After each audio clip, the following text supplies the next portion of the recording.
101. Hogwarts Welcoming Team. Who would believe that the person described in this article is actually Snape? Pomona Sprout, head of Hufflepuff and professor of herbology, had just returned from the greenhouses and was staring at today's Daily Prophet with a look of disbelief. I know I shouldn't be like this. I always tell my students not to be prejudiced, but my old impression of Snape is hard to shake. Professor McGonagall sat in the staff room across from her, drinking black tea and wearing a complicated expression. She had read the morning's papers, and despite knowing some inside information about Severus's recent condition, she was still shocked at what he had done over the past fortnight. In only a handful of days, he had overturned the wizarding world's ingrained image of him and remade his reputation. McGonagall, who had been one of the first to witness that rainy day when he arrived with Harry Potter, admitted she had been wary and displeased with the new Severus.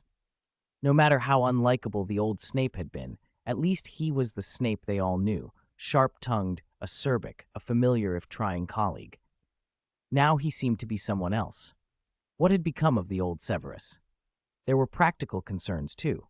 Taking Harry from the Dursleys, McGonagall had no objection in principle, since Dumbledore had authorized it, but she had been troubled by Severus telling a child not yet 9 about his deep-seated hatred for the boy's parents. As strict as she was, McGonagall had always cared for her students' emotional well-being, and that had struck her as wrong. But that was a disagreement about pedagogy. It did not breed real ill will. Then came the events of the past few days. McGonagall had been present when Dumbledore sent that invitation to Severus, asking him to try to bring Slughorn back to Hogwarts. At the time, she hadn't understood Dumbledore's full intent. When she read the papers describing how this brand new Severus had spirited away a wronged muggle and was now wanted by the Ministry, she was distraught. Harry was still with him. Even after the warrant was issued, Dumbledore had stood before reporters and declared that Hogwarts trusted Snape. McGonagall spent the following days in and out of the headmaster's office, urging him to find a way to get Harry back quickly. That child's family had already suffered enough. They could not let him suffer further. Dumbledore always reassured her calmly that Harry would be safe, until a supplement in the Quibbler appeared and she finally saw the bigger picture. Dumbledore knew the truth of the so-called Muggle poisoning case. There had been no clear culprit or victim. Knowing that, he had permitted Severus to take a reckless step that would stain his reputation and make him wanted by the Ministry. In doing so, Severus had been doing the right thing. McGonagall's dissatisfaction softened into something more complex. Then came Severus's speech at the trial, publicly repenting and apologizing for his past over the Wizarding Wireless Network, standing before Dumbledore and the Minister of Magic. McGonagall felt even more conflicted. She could no longer harbor straightforward ill will toward this Severus Snape. The remaining discomfort was simply that she did not yet understand what had happened to the old, biting Severus. Further reports about the Crouch affair and other recent cases only convinced her that he was not merely posturing. He wasn't using sensational incidents to deflect attention. He truly wanted to sever ties with his past and live honestly with his new identity. If Snape has changed like this, McGonagall said with concern in her voice, it's for the best. At least for the wizarding world right now, it's a very good thing. Sprout didn't fully grasp McGonagall's worries. Before the other professor could respond, a cheerful voice rang through the room. Aha, everyone, look who's here. Phileas Flitwick, head of Ravenclaw and professor of charms, entered, leading a plump, jovial man with a walrus mustache, Horace Slughorn.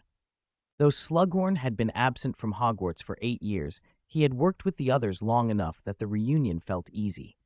Sprout and McGonagall greeted him warmly. Long time no see, Horace, McGonagall said.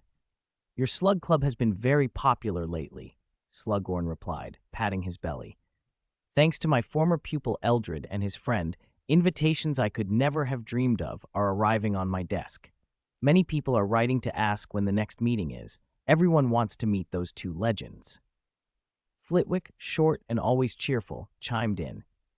I haven't seen Severus since the summer began.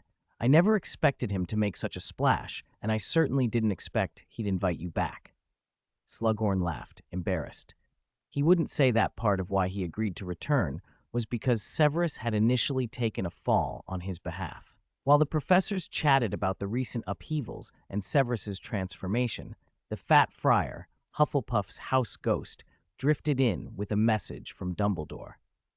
Professor Dumbledore says the guests are nearly at the school gate and asks Professor McGonagall to go and welcome them. Of course, Severus had publicly announced his resignation as head and professor. Harry was not yet formally enrolled, and Lupin had long since graduated. Their visit was by Dumbledore's personal invitation, so proper courtesies were required. Flitwick was already on his feet. "Let's go together. I'm quite eager to see what Severus looks like now." Sprout and Slughorn joined them without hesitation. The four of them left the staff room and walked to the front gates to welcome their former colleague. When Severus, flanked by Harry and Lupin, arrived from Hogsmeade and saw the turnout, he and Lupin exchanged a quick glance. The reception was surprisingly grand, almost as if Dumbledore himself had come out to greet them. Even when he had been a junior member of staff, Severus had been younger than most of them. Now, simply coming back to Hogwarts for a meal felt different. "Professor McGonagall," Severus said, sounding unruffled, "you needn't make such a fuss. I haven't even had time to clear my office." The teasing, easy tone was enough to make Flitwick and Sprout feel they were seeing a different man. The old Severus would never have spoken like that. McGonagall allowed something like a smile to soften her stern face. "Everyone is curious about the person who's been making so much noise in the wizarding world this past week." Her gaze slid unconsciously to Harry, standing a little behind Severus, then to Lupin. "You two used to be arch-enemies," she observed, "and yet you seem remarkably cordial now." Lupin only shook his head with a wry smile. Since following Severus around, even his smiles felt a little rueful. Flitwick, however, had already stepped forward, clapping Severus on the arm. "Your new look is very becoming, Severus. Have you been using that shampoo I recommended years ago? I told you to look after yourself and mind your image in front of the students. Finally listening, eh?" Flitwick's warmth was genuine. Compared to the old Snape, he had always been an amiable colleague. Severus laughed and tossed his ponytail. "This is my own recipe. Much better than your suggestion. Shall I write down the secret formula for you? It's exclusive." "Are the ingredients expensive?" Flitwick asked. "You can get them from Professor Sprout's greenhouses. She grows everything," Severus replied. "If the brewing is too much trouble, you can always ask Professor Slughorn for assistance." "Have you been plotting against all of us?" Sprout teased. Laughter rippled through the group. Even on a summer day without students, Hogwarts felt welcoming and pleasant. The legacy wand, said to grant any wish, had once been associated with Snape. 2 weeks later, back at Hogwarts, Severus did not rush to take Harry and Remus to see Dumbledore. Dumbledore's invitation mentioned only dinner. If the headmaster did not bring up anything else, Severus would not press the matter. Lupin went up to the Gryffindor Tower to reminisce. Severus took Harry down to his office. There were still things to pack. Even if Slughorn did not return to his old dungeon office, Severus had to keep up appearances. Compared with the old man whose body he now occupied, Severus was far more adept at social maneuvering. Harry sat in the office chair, watching Severus wave his wand. Potions and odd ingredients lifted from the shelves and flew into a suitcase Severus had prepared, an ordinary-looking case secretly enchanted with an undetectable extension charm. "Why did you secretly enchant the suitcase, Professor? And why can't I tell anyone?" Harry asked. Severus was checking the potion inventory list, making sure nothing was missing. "Because the undetectable extension charm is forbidden for private use by the Ministry of Magic. Only certain categories, school trunks, family tents, that sort of thing, are permitted to use it." "Would I go to Azkaban if I were caught?" Harry pulled his shoulders in, already imagining the horror of Azkaban. "That's reserved for serious criminals," Severus said. "Most who go there can't expect to come out. There's only one major prison. Besides, ministry oversight of such charms is not always strict. As long as no trouble is caused, Aurors often turn a blind eye. Many people use them in private." He finished packing the last of his things, and satisfied, glanced up to see Harry watching him with a mixture of envy and curiosity. An idea struck him. There are other regulations that are loosely enforced, Severus said. For example, it's frowned upon to privately give wands to children under 11 or to teach them complex spells. Most novices aren't professional, and teaching youngsters certain things can easily lead to trouble. He reached into his sleeve and produced the birch wand he had been keeping aside. Harry's first expression was blank. Then understanding dawned, and his face flushed with excitement. "I had not planned to teach you advanced magic so early," Severus continued, "but the last 2 days reminded me that when surprises happen, I cannot always be by your side, even with a detector. The better option is to give you the ability to defend yourself." Harry rose immediately, holding himself straight to show he was ready. "This wand has been with me for nearly 18 years, through 7 years at Hogwarts, through many foolish and inglorious times. It means a great deal to me. I will lend it to you until you find a wand you prefer." Severus handed the birch wand to Harry. The sight pierced the heart of the lingering Snape ghost in the room. The 18 years the wand had shared were years it had spent with him. By strict measure, it was Snape's.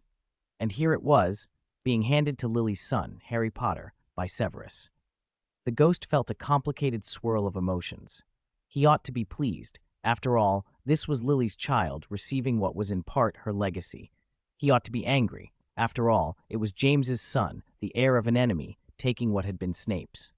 In the end, none of those feelings changed the fact that Harry took the wand with solemn hands. "I promise I'll take good care of it, Professor," Harry said. After the brief handover, Severus found a small satchel and also cast the undetectable extension charm on it, expanding it until it held half a cubic meter. He handed it to Harry. "Keep the wand in this. It's too obvious to carry a wand openly at your age. Keep it in the bag. It will also hold a few small things." Harry slung the satchel over his shoulder and slipped the birch wand inside with a grin. Once finished, Severus told him to explore the castle on his own and to be in the Great Hall by 11:20 for lunch. He left his suitcase in the now empty office and walked out of the dungeons alone, deliberately heading upstairs. Before he left Hogwarts for an extended period, likely until Harry's next school year, there were a few matters he wanted settled. "What are you looking for?" the ghost asked.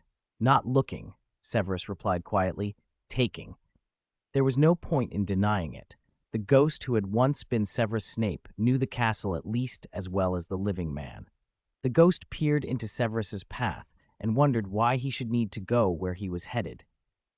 Severus's route led to the 8th floor, stopping opposite the tapestry of Barnabas the Barmy being clubbed by trolls. He paced in front of the blank stretch of wall, repeating under his breath words the ghost could hear.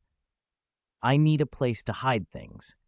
After his third repetition, a smooth door appeared where the blank wall had been.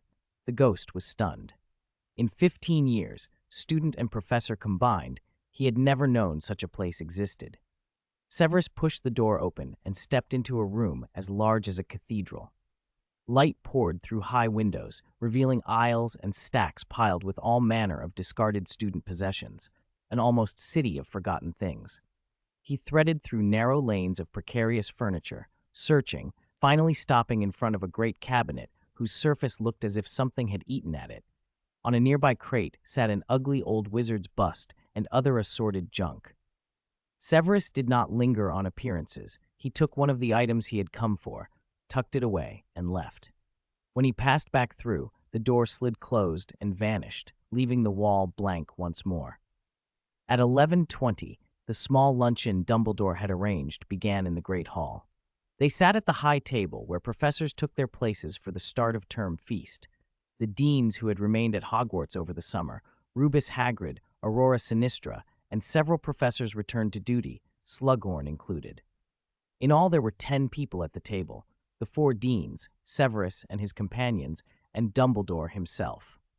The hall had been given a light decoration, less severe than usual, more suited to a celebratory meal. Dumbledore seemed unusually pleased. Before the meal began, he chuckled, raised his goblet, and welcomed Severus and Horace Slughorn. "Slytherin will never be short of excellent deans. Our previous excellent dean cultivated an excellent student, and that student can now help bring the previous dean back." He rarely indulged in small talk, but he smiled now. Today's luncheon is a small celebration for the handover of Slytherin's deanship. Let us welcome Horace back and wish Severus a safe journey. Glasses were raised. Those who could drink did, while others only tasted. Conversation bloomed. Dumbledore asked Severus for anecdotes about the werewolf case. Slughorn chatted with Professor Sprout about new herb cultivars. McGonagall, Sinistra, and Flitwick spoke over the odd complications of delivering Hogwarts letters to Muggle-born students. Hagrid clinked glasses with Remus and kept glancing at Harry, murmuring things the two of them shared. "He looks so like him," Hagrid whispered. "I brought him to Dumbledore that night, on my motorbike." Hagrid had been very close to the Marauders in his student days. He saw James, for whom Harry might be named. Others may have noticed a resemblance, but no one pressed it. The answer was Dumbledore's to give. Hagrid, less inhibited by such courtesies, grabbed Remus for a word. Lupin, too aware of Hagrid's tendency to blurt things out, deflected. "He isn't," Remus said, smiling tightly. "You know James's son would have Lily's eyes. This boy's eyes are brown, and he doesn't have that lightning-shaped scar on his forehead." "Then stop guessing," Remus insisted. "He isn't Harry Potter. He's Dudley Dursley, a Muggle child who's shown magical talent." Hagrid kept staring at Harry until the boy's polite smile nearly broke. In the end, he gave a rueful shake of his head and muttered to Remus, "I'm losing my mind. If he were James's son, Dumbledore wouldn't have him with Snape." Remus only agreed. The luncheon wound down around 1:30. Hagrid, tipsy, was the first to leave for his hut. The other professors gradually dispersed. When only a few remained, Dumbledore caught Remus's eye and grinned. "Remus, would you take Dudley for a walk around the castle? I imagine you have many places to show him." Remus understood the hint and took Harry's arm, ready to show him secret marauder haunts. When they left, only Dumbledore, Severus, and McGonagall remained at the high table. Dumbledore rose and beckoned Severus. "Come, Severus, let us go to my office for dessert and a chat." Severus knew the real reason Dumbledore had invited him back. He rose without hesitation and followed Dumbledore and McGonagall to the headmaster's office. Everything was as it had been 2 weeks before. The portraits feigning sleep, Fawkes on his perch. They sat, and for a few moments Dumbledore simply looked at Severus with his bright blue eyes. "I am glad to see someone change for the better," Dumbledore said at last. "But changes rarely mean a person completely abandons his past." He leaned forward. "Severus, I am pleased by your change, yet I worry about your past. I want to know, has the former you truly gone? Has he vanished completely?" When Severus said, "Dumbledore, this is a gift for you," Professor McGonagall, sitting nearby, clenched her hands so tightly her knuckles whitened. Severus, however, looked perfectly composed. He knew he was facing the last test with the headmaster. They had examined his character, his abilities, and his attitude toward Harry. All had been beyond reproach. The only remaining concern was the single most delicate point. What had become of the original Severus Snape? Where was he now? Even if the ghost that shared his body had a disagreeable personality and only showed occasional flashes of humanity, most people remembered the man who had been. They worried about his safety and doubted his fate. Severus had talked this through with the ghost. He did not think Dumbledore was unkind. Precisely because Dumbledore strove to be wholly good, his thinking had to be wider and deeper than most. He would not bluntly demand, "What did you do to the original Snape?" Not at the last moment, not here. Instead, the headmaster asked gently, almost philosophically, "In the great majority of cases, people do not willingly change themselves, do they?" Severus met Dumbledore's gaze without flinching. "I would be the same if everything had remained normal, but accidents happened, things no one could have prevented, and I had to change. I had to find a way to belong to this world again." "But as you said," Dumbledore replied, "no one can truly sever themselves from the past. Your former self still carries obsessions and regrets about this world. How could he sit back peacefully and watch you change?" "He's always been here," Severus said. "I have never abandoned him. You may not see his shadow in me any longer, but he can always see you." The headmaster's office fell silent. The ghost inside Severus was quiet too, until it suddenly spoke. Its voice came from within Severus, and yet sounded like a separate thing. "Tell him that no matter what I become, I will never forget the promises I once made to him." Severus repeated the words solemnly. My former self wanted me to tell you that, whatever I become, I will never forget the promises I once made to you, Albus. Dumbledore steepled his fingers on the desk and looked at Severus with a long, steady gaze. Finally, he said, I believe every word you say, Severus. From now on, I shall place in you the same trust I always have. McGonagall, who had been listening with a face gone pale and pinched, brushed at her eyes. She apologized softly. I'm sorry. I've lost my composure. I miss him terribly. Then she rose and left the office. Dumbledore watched her go and said quietly, Minerva has always been a sensitive witch. Her stern exterior frightens many students. They forget that. Severus inclined his head. I can understand how she feels. Very well. Let us move on. Dumbledore straightened and fixed Severus with a more businesslike look. No one expected what happened to the Crouch family. Thanks to you, we learned in time that Barty had escaped Azkaban and that saved the Elder Crouch from death. But the matter is not over. Barty Crouch Jr. is fiercely loyal to his master. Now that he's escaped the house, he will not stop searching for him. He will reach out to any allies he can find. I do not ask you to hunt them all down, Dumbledore continued. But over the coming weeks, you should watch this closely, especially the recent movements of your former acquaintances. Severus had anticipated this. The greatest agreement between the Ghost and Dumbledore had been their shared duty to protect Harry. Both believed Voldemort, not truly gone, remained the final threat to Harry's life. Barty's early escape made Dumbledore fear an accelerated return of Voldemort. It was only natural. He wanted Severus to keep an eye on things. I had plans when I confronted Barty at the Crouch House, Severus said after a moment. I'll contact some old acquaintances. Barty will try them first, but many of those people will not want to see him. Most in the wizarding world believe he is dead. Even some of his former servants feel that way. The way they escaped trial was dishonorable. Even if he forgives them later, their status will not return to what it was.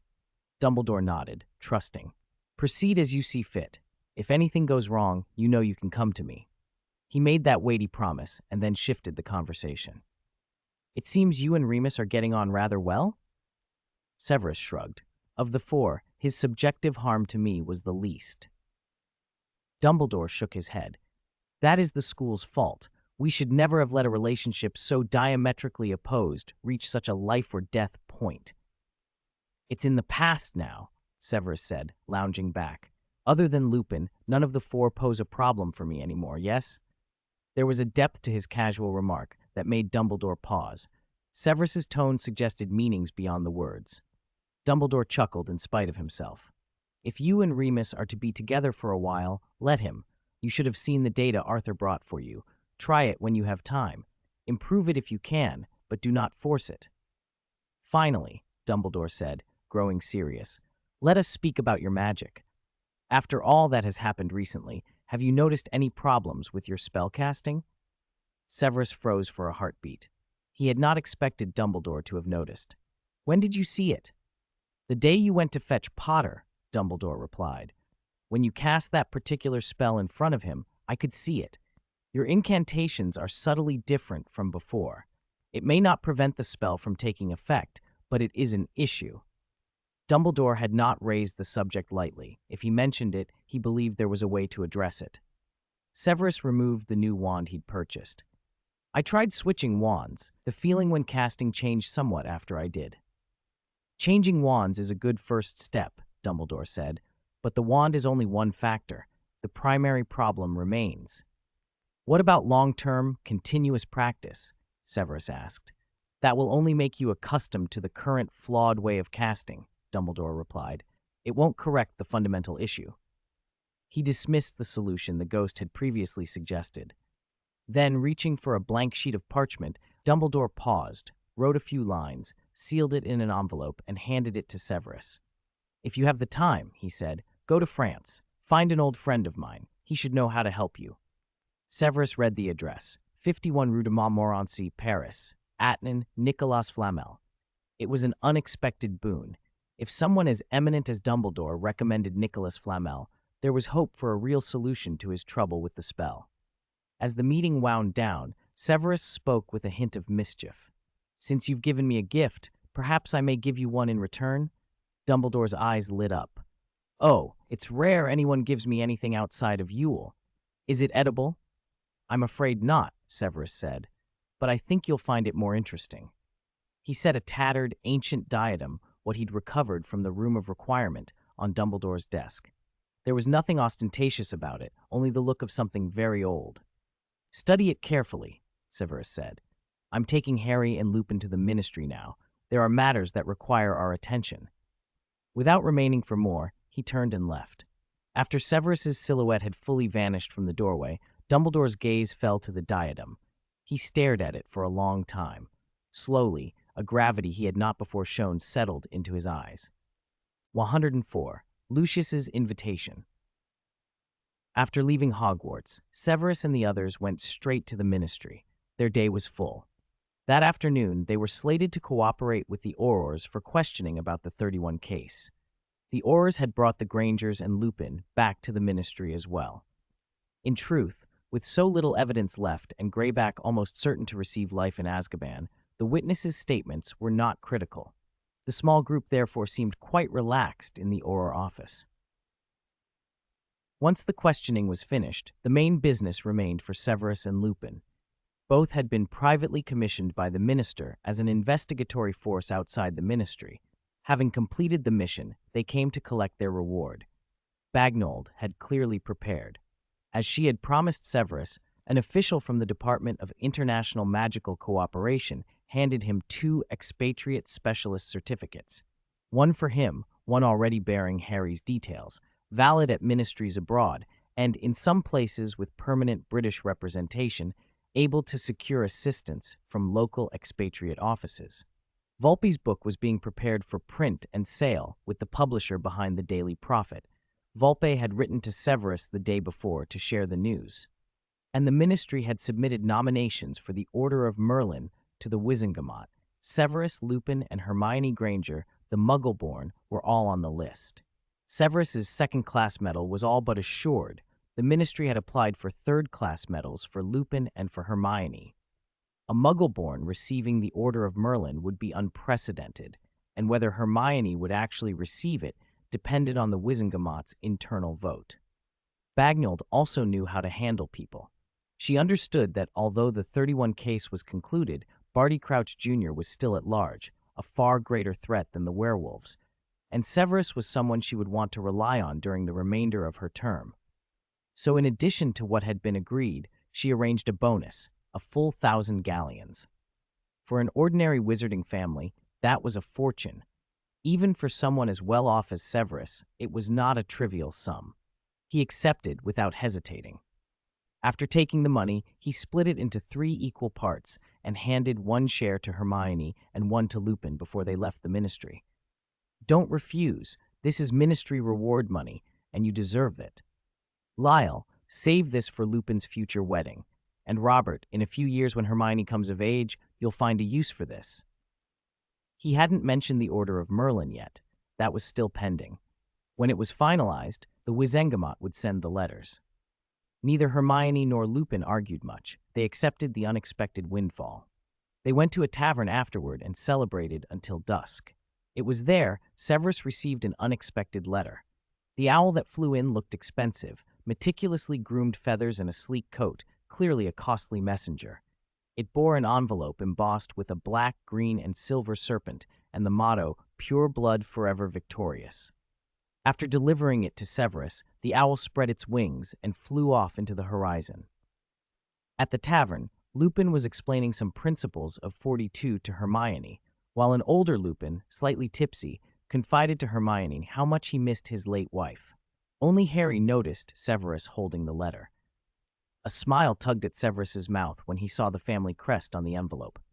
As he opened it, he said to Harry, "In a couple of days, I can take you to meet a new friend." Harry glanced at Hermione and felt a little anxious that all the young 34s he knew were girls. It wasn't that Luna or Hermione weren't great, but sometimes boys simply clicked better with other boys. "Is it a boy?" he asked.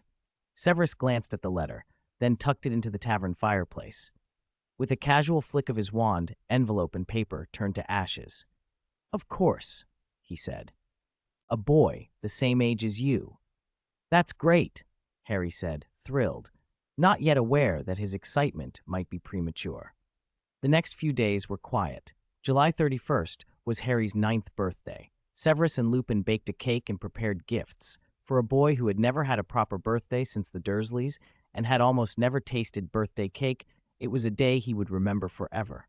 Lupin gave him a voucher from Quality Quidditch Supplies, exchangeable for a broomstick of equivalent value or usable toward the cost of a better model, an indulgence made possible by the Ministry reward. Severus presented a well-worn copy of the Standard Book of Spells, Grade 1, once used by Ghost Snape and filled with margin notes explaining his thoughts on charms. Harry loved both gifts. The following day, Severus led them to a grand, imposing manor in Wiltshire. Lupin, who had traveled more than most, frowned at the crest on the gate. "The Malfoy family?" he said. "Who else?" Severus replied lightly. "Lucius was a senior of mine. Before he graduated, he was the one helping me deal with you lot." Lupin looked wary. "I know you're close, but be careful with him, especially now that Barty's escaped. Lucius isn't absolutely loyal to anyone. He makes choices that suit his interests." "I know him," Severus said. "Don't talk much once we're inside. Just keep an eye on the grounds. I'm not afraid of what Malfoy might do to me, but I'm worried he could fall into Barty's trap. That ungrateful wretch is cunning and cruel." "What about Harry?" Lupin asked. Severus smiled. "Harry will have a playmate." He rang the bell. Within seconds, a house elf appeared at the iron gate. The creature's eyes widened at the sight of Severus. It lowered its ears and bowed respectfully.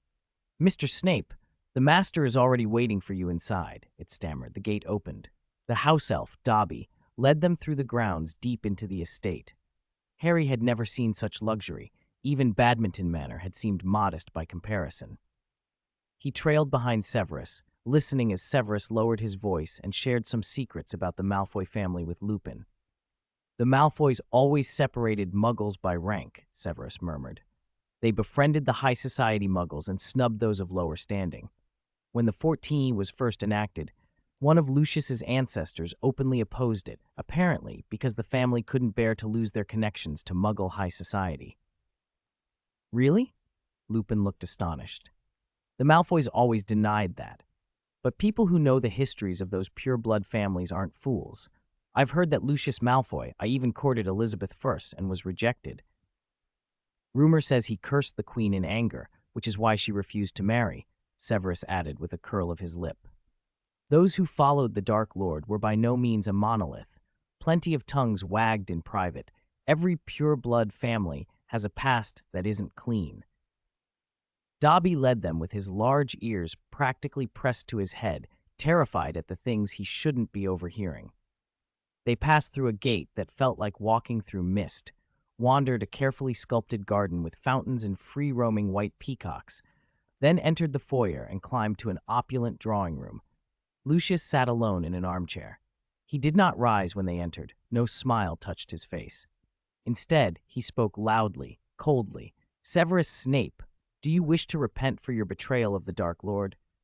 The instant the words left his mouth, over a dozen 34s stepped forward, their wands raised, closing in to surround Severus and the others. The sudden shift in atmosphere made the hair on Lupin's arms stand up. With a tense expression, he drew his wand from his sleeve, and Harry instinctively pressed closer to Severus's side.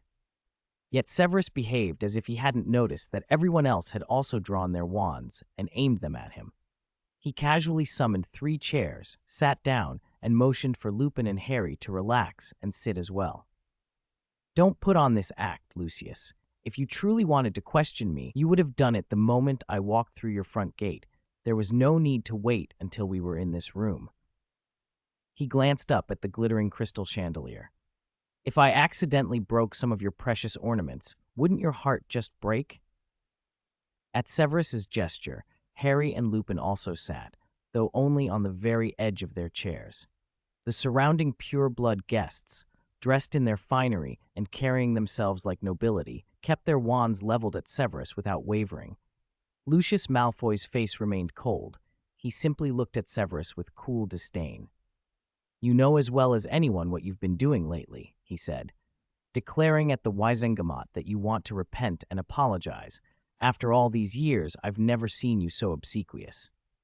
even working for the Ministry of Magic, opposing the werewolves acting for the Dark Lord, sending them to Azkaban, and foiling Barty Crouch Jr.'s plans. What are you really trying to accomplish? Do you expect to betray the Dark Lord? Severus crossed one leg without even drawing his wand. Looking directly at Lucius, he remarked in that measured tone of his, "Barty must have come to see you." At the same time, he swept his gaze across the dozen or so purebloods with wands trained on him, men and women once notorious as Death Eaters, now high society figures in the magical world. He must have come to see you all as well. So, are you all going to believe Barty's baseless words and line up to help him? Where is the Dark Lord now? And where is Dumbledore? The drawing room fell into a hush. Severus's calm confidence was infectious. Even Lupin and Harry felt themselves relax slightly. Lucius stared at Severus but made no immediate reply to the accusation. Severus then indicated the people holding their wands. "And look at who you've brought here. Goyle, Crabbe, Knott, Zabini, Parkinson. Look at these pampered fellows. Why didn't you bring Karkaroff as well, so you could claim that arresting me proved your loyalty to the Dark Lord?" Lucius finally lost his composure. Red crept into his face, and inwardly he cursed the Ministry's fools 1,000 times over. Severus repentant? Apologizing? He sounded the same as ever, like he'd swallowed a toad and couldn't spit out a decent thing. "Lower them. Lower your wands. We're not trying to frighten him." With a wave from Lucius, the purebloods reluctantly lowered their wands and sank into the high-backed chairs around the room. Their expressions were sour. None of them liked being scolded, especially when Severus's reprimands carried uncomfortable truths. With the initial tension ebbing, Lucius fixed his attention on Harry. "Where did you find this student?" he asked. "His parents and I have some history," Severus replied casually. "Go upstairs and play with Draco," Lucius said briskly, attempting to send the meaningless outsider away. "You're about the same age. You're bound to get along." Harry glanced at Severus. Severus nodded and leaned in to whisper, "Go play. But remember this, while I'm here, don't go looking for trouble, and don't be afraid if trouble finds you." Dobby the house elf guided Harry up the stairs. Someone else turned to Lupin. "Is this the lackey Dumbledore sent along for you?" the elder Goyle asked. Lucius looked at Lupin with barely concealed malice. He certainly knows how to pick them. "Severus, do you want us to give him a lesson while we have the chance? Help you vent a little?" Lupin had remained remarkably composed since sitting down. Even at Lucius's words, his expression did not change. Severus intervened smoothly. "Why not take a walk in the garden, Lupin? The Malfoy grounds are quite a sight." Lupin bowed his head, stood, and left the drawing room. Once he'd gone, Lucius raised an eyebrow at Severus. "It seems the fellow who used to be by Potter's side has been well disciplined by you."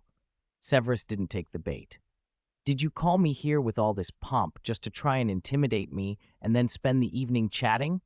In any case, it was improper for you to behave like that and say those things. Snape."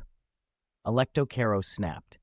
The stocky, short witch and her brother Amicus were the sort who bullied the weak and cringed before strength. After the First Wizarding War and the fall of Voldemort, the siblings had fled, using underhanded means to avoid Azkaban rather than standing by their master to the bitter end. "How was it improper?" Severus asked, turning to stare at her. "What else should I have said in that situation? That I refused to repent? That I remain loyal to the Dark Lord? And what should I have done about Barty's band? Help them create those enormous disturbances so they'd get caught by the Aurors, and I'd be sent to Azkaban with them." Amicus bristled in defense of his sister. "Alecto didn't mean for you to go that far. You could have pretended ignorance, acted as if nothing happened. Now Barty forces us to take sides. If we don't help him, it's betrayal of the Dark Lord." Severus only sneered and addressed the room loudly. "Is that really what you all think?" No one answered. Their silence spoke volumes. Many of them were already uneasy. Severus's closeness to the Ministry and his interference with Barty Crouch Jr.'s schemes had pushed people who might have been able to stay neutral into an impossible choice. "I thought my old comrades might lack deep loyalty to the Dark Lord, but at least they'd had the sense to survive and read the situation," Severus said, his voice cold. "It seems your judgment isn't as sharp as I supposed." That cutting remark set the purebloods fidgeting. Goyle took the lead in loudly berating Severus, accusing him of hypocrisy and claiming his fawning speech at the Wizengamot was no better. Others piped up with barbed sarcasm, their skill at polite cruelty finely honed. Lucius finally cut across the rising argument. "Stop arguing. We didn't gather here to bicker." Gradually, the room quieted. Lucius stared at Severus. "If you think we're wrong, then tell us what you think." Severus's face turned serious, that same insolent look he often wore, as if the whole world owed him something. "My position is simple," he said. "Barty Crouch Jr. intends to lead us all to our deaths." The bombshell made several in the room intake a sharp breath. "He wants to find the master and lead us to restore pure blood supremacy. Does that mean marching to our graves?" Crabbe shot back. "If he truly had a direct line to the master, if he had actual verifiable clues, then maybe you'd be right. We could find the master with him and reclaim our place." Severus spoke slowly. "Did he tell you that he actually knows where the master is?" Silence settled over the drawing room. None of them could answer. If any of them truly knew where Voldemort was hidden, they would have acted long ago, not let the wizarding world lie quiet for years. "He has no proof," Severus went on. "He cannot show whether the master lives or dies. Relying on that blind, meaningless loyalty, he wants to drag us all into an abyss from which there's no return." "Think," he urged them. "If Barty succeeded, if those werewolves did what he hoped, if 7 children were killed, and if he staged a public atrocity while the Dark Lord's fate remained unknown, and then unilaterally declared the return of the Death Eaters, how do you suppose the Ministry would react?" "They'd hunt Barty's lot down like mad dogs," Nott said. "Exactly," Severus replied. "The Aurors would be merciless. But what if they failed to catch Barty's group? Who would be left to bear the consequences without the Dark Lord's protection?" The room was silent again.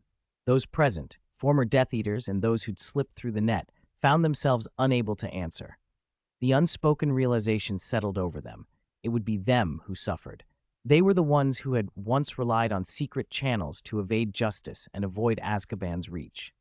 "It would be us," Severus said, flatly, leaving no room for reassurance. 106. "First, we need to find the Dark Lord. What is your name?" Following the house elf, Harry climbed the stairs of the Malfoy Manor, curiosity tugging at him. Dobby trembled as he turned to look at Harry and pointed a long, thin finger at himself.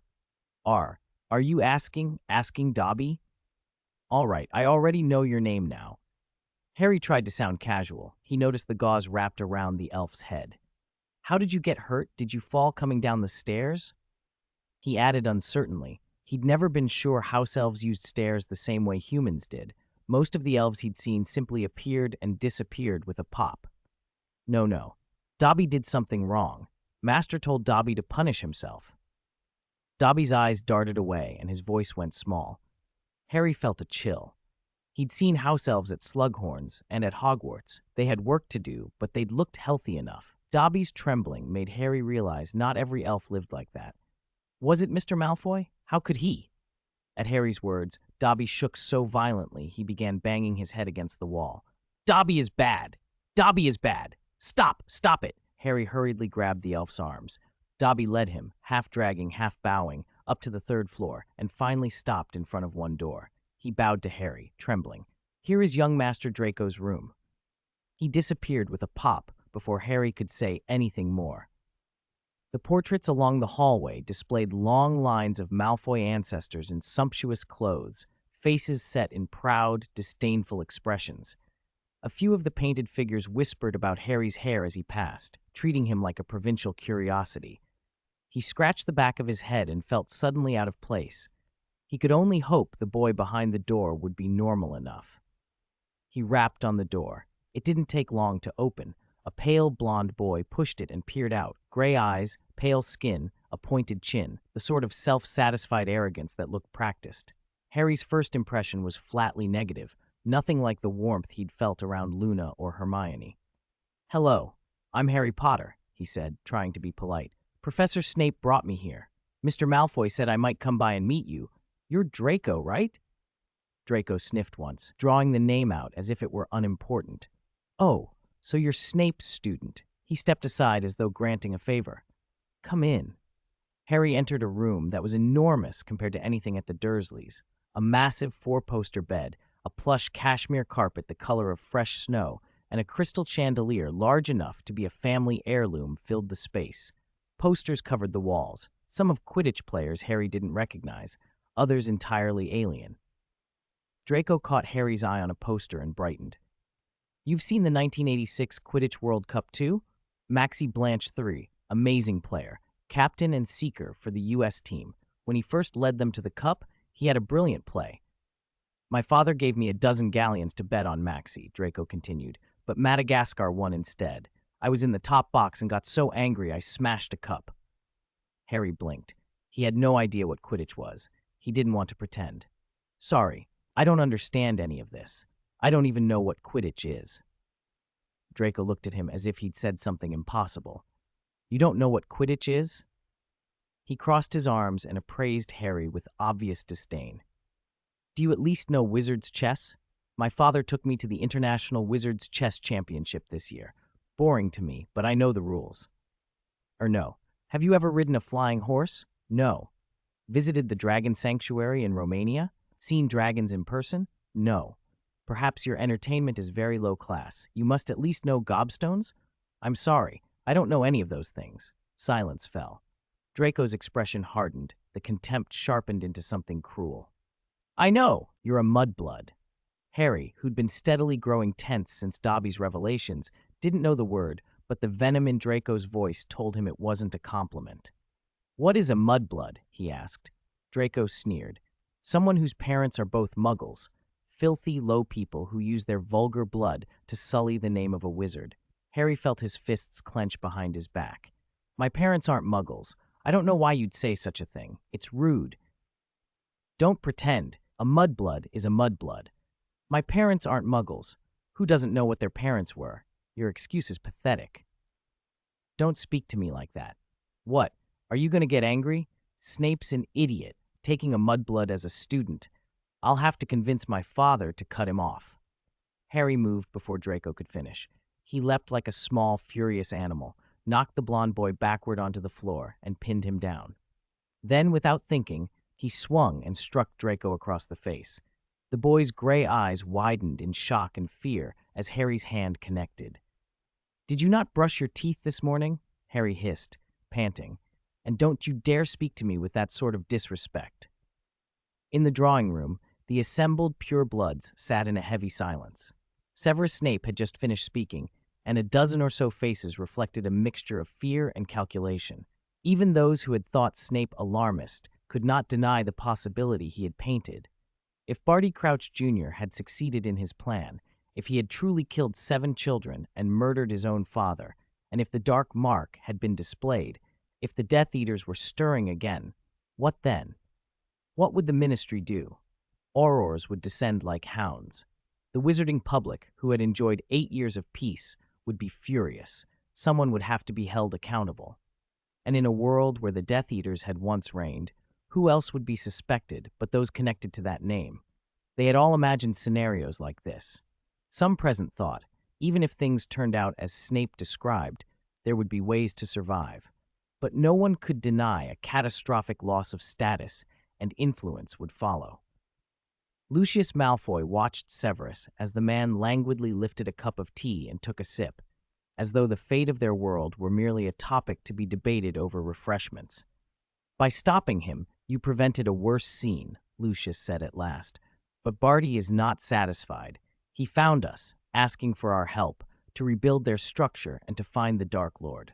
You're reluctant, aren't you?" Severus observed, arching an eyebrow. "If we were willing, we wouldn't have tried to intimidate you when you walked in. We'd have attacked outright," Perkins muttered bleakly. "But what if the Dark Lord really is alive?" Not asked for them all. "We are hesitant to help Barty, but we also don't dare refuse him outright.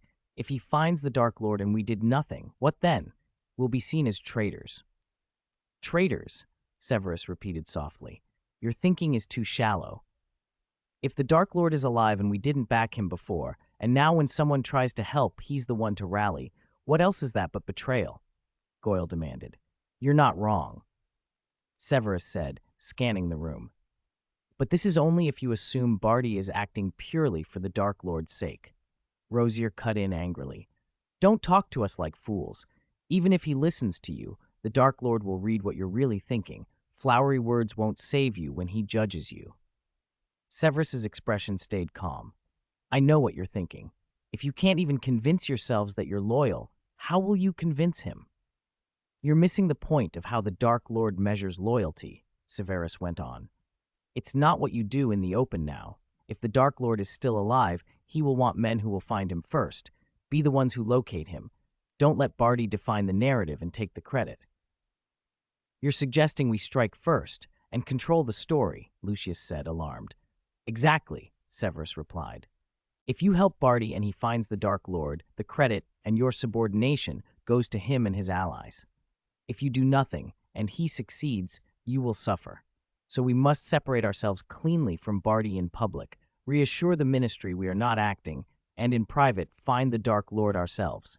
Help him, serve him, prove to him that the truly reliable servants are us, not the Crouches or the Lestranges. The room stirred. Some looked horrified. Others, like Lucius, were suddenly excited and terrified in equal measure. You don't mean to suggest we can find him, someone objected. Even Barty has no real leads. Severus sank back into his high-backed chair and folded one leg over the other, unbothered. He lifted his teacup again and said quietly, I may, in fact, have a clue or two. You'd better not be joking, Severus.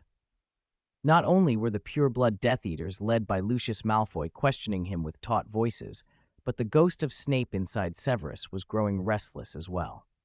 Severus ignored the inner murmurs, set down his teacup, and meeting the stares of the gathered purebloods, answered plainly, I'm not in the mood for jokes. One night before the Dark Lord disappeared, he summoned me in private and spoke to me about certain things. He never told anyone else. He trusted me more than the rest and knew where my loyalties lay. Originally, I had no intention of sharing his secrets with you vermin, but Barty's actions have seriously disrupted the Master's plans. Lucius inhaled sharply. Everyone present understood why they'd been so tentative about Barty Crouch's maneuvers. As Severus had said, there was no easy choice.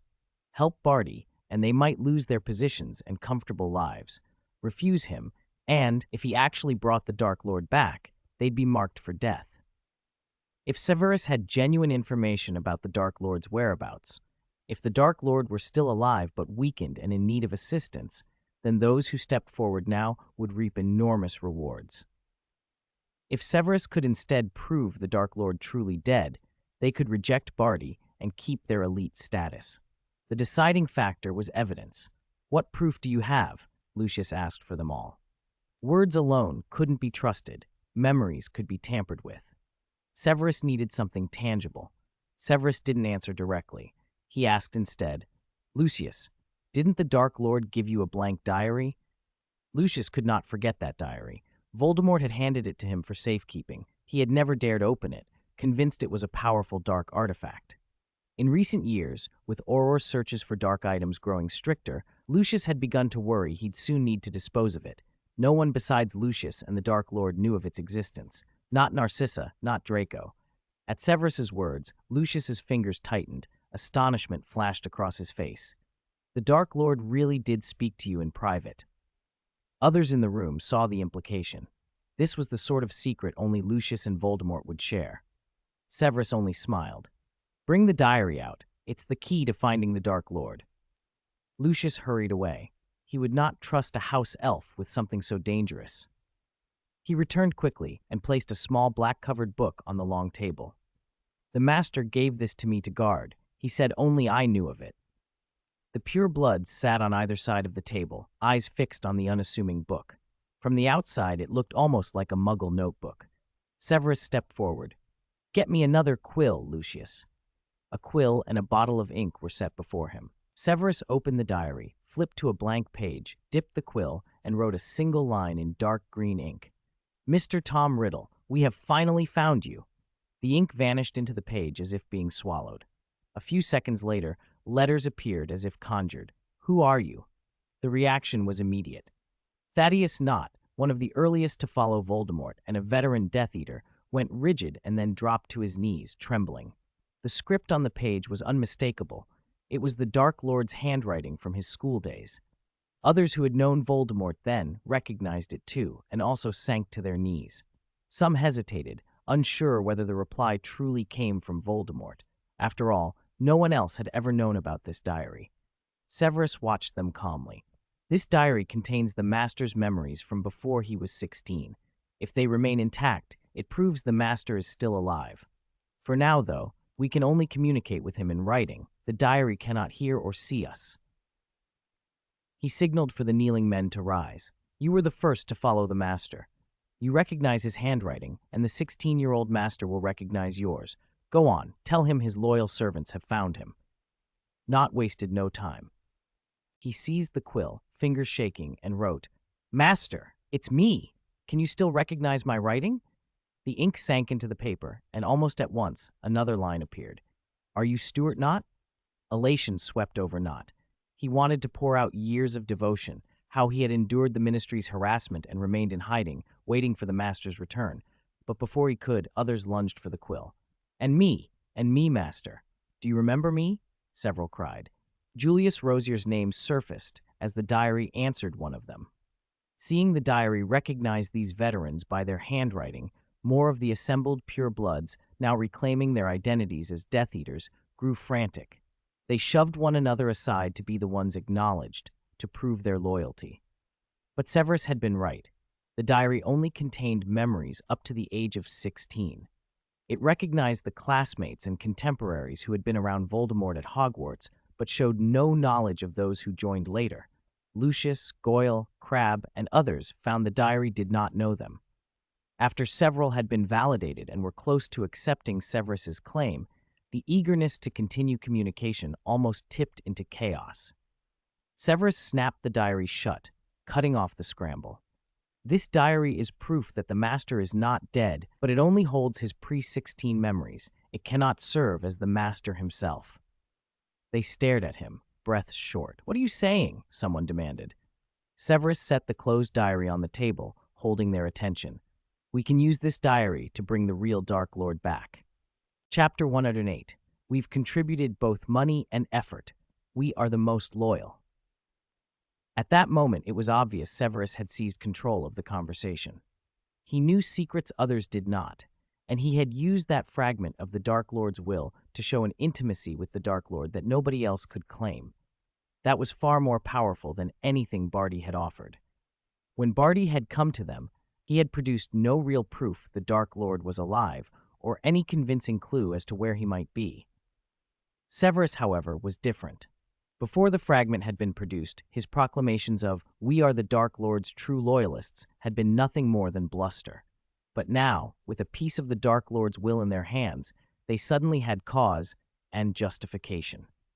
Their compromises, feigned obedience to the ministry, their attempts to wriggle free of guilt, these were no longer betrayals but acts of preservation carried out in accordance with the Dark Lord's own instructions. Severus had brought them that legitimacy, and when he said he could use that fragment to help find the missing Dark Lord himself, his words took on undeniable weight. The Death Eaters in the room could barely mask their excitement. Lucius Malfoy, trying to hide his eagerness as he prepared to press Severus for more, was interrupted by a child's sob from upstairs. Draco came bounding down the stairs, bruised and tear-streaked. "That damn Dudley! He hit me! He hit my dad!" Draco wailed. All eyes swung to the boy. They were in the middle of discussing matters of consequence. No one wanted a disturbance. Severus glanced at Harry, who had followed Draco down, exchanged a quick look to make sure Harry hadn't been at a disadvantage, and then settled back in his chair with a sneer. "Lucius," he said coolly, "your parenting leaves much to be desired. I can confirm Dudley's parents are both muggles, and yet your son is reduced to making a fuss over an insult." Lucius's face pinched. He was both annoyed that his son had been hurt and furious that Draco would bring such nonsense into this place at such a time. "Go back to your room. Get on with Dudley. If you're so sure you're right, defend yourself with your own fists instead of embarrassing me by running here to cry." Draco, unused to such sternness from his father, stared in shock. Pampered his whole life, he had never been scolded like that. He felt doubly aggrieved, ground his teeth, and stalked off toward the master bedroom on the third floor, no doubt to tattle to Narcissa. "It's fine, Dudley," Severus said to Harry in a flat voice. "Don't take him too seriously. He's immature. Go to the kitchen and find Lupin. Ask him for some dry bread. You can try feeding the rats with it." Harry, bearing only a few scratches from the scuffle, nodded. "I won't take it to heart, Professor," he said, then slipped away toward the kitchen. The interruption left the room a little muted, but only briefly. Rosier picked up the thread Severus had left. "How do you plan to find the Dark Lord?" he asked. Severus did not answer directly. He spoke instead in a leisurely, pointed tone. "I can't tell you everything right now. I can only ask, why did you all have to squander fortunes and bribe your way out of Azkaban while I was taken under Dumbledore's protection without apparent cost?" The room fell silent. It was a question that hit home. They had all paid to escape the consequences of their past.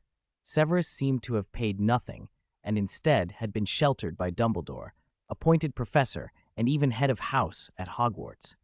Some had speculated he had betrayed colleagues. Others thought the Dark Lord's disappearance must somehow be connected to him. Now, brought up by Severus himself, those suspicions knitted together into a new theory. Severus had been protected because the Dark Lord had made arrangements in his favor. Perhaps it had been part of a plan aimed at Dumbledore. The idea formed that Severus's humility at Hogwarts was not cowardice but strategy, true faithfulness to the Dark Lord. The Death Eater's breathing quickened. Everything fell into place. Severus must have the Dark Lord's instructions. That explained why he'd opposed Barty. Perhaps Barty wanted to use the Dark Lord's name to create a new faction, or he had gone mad in Azkaban and interpreted loyalty in some reckless way. Madmen were, after all, common enough among those who'd returned from Azkaban. "Speak, Snape," someone demanded. "What do you need us to do? What does the Dark Lord want of us?" Crabbe was the first to go, openly taking Severus's side. Once he spoke, others followed. "Tell us. We'll do whatever's needed. What kind of loyalist is Barty? We are the true loyalists. If we can bring the Dark Lord back, what do our years of humiliation matter?" Severus's smile at their outpouring was genuine. He seemed truly pleased. "It's good to hear your promises. Since the Dark Lord has not yet returned, we can speak frankly. First, our loyalty to the Dark Lord is sincere, and it's because his ideology is correct. Pure-blood supremacy will bring glory and a bright future for the wizarding world. We follow ideals, not blind worship. So finding the Dark Lord is the top priority, and anyone using his name to betray those ideals should be rejected." He straightened, his voice grave. "So if Barty and his group come to you again, capture them. Stop their reckless actions before the Dark Lord officially returns." The words thrilled them. Their past compromises, once a source of shame, now sounded like calculated restraint. They were acting in the Dark Lord's service. "We will not fail you," one cried. "If Barty contacts us again, we'll apprehend him and end his meddling. I think he wants to start anew, calling together scum to build a new group," another said. "Good we didn't follow him. He'd have undermined the cause." The mood relaxed. The meeting's outcome had exceeded everyone's expectations.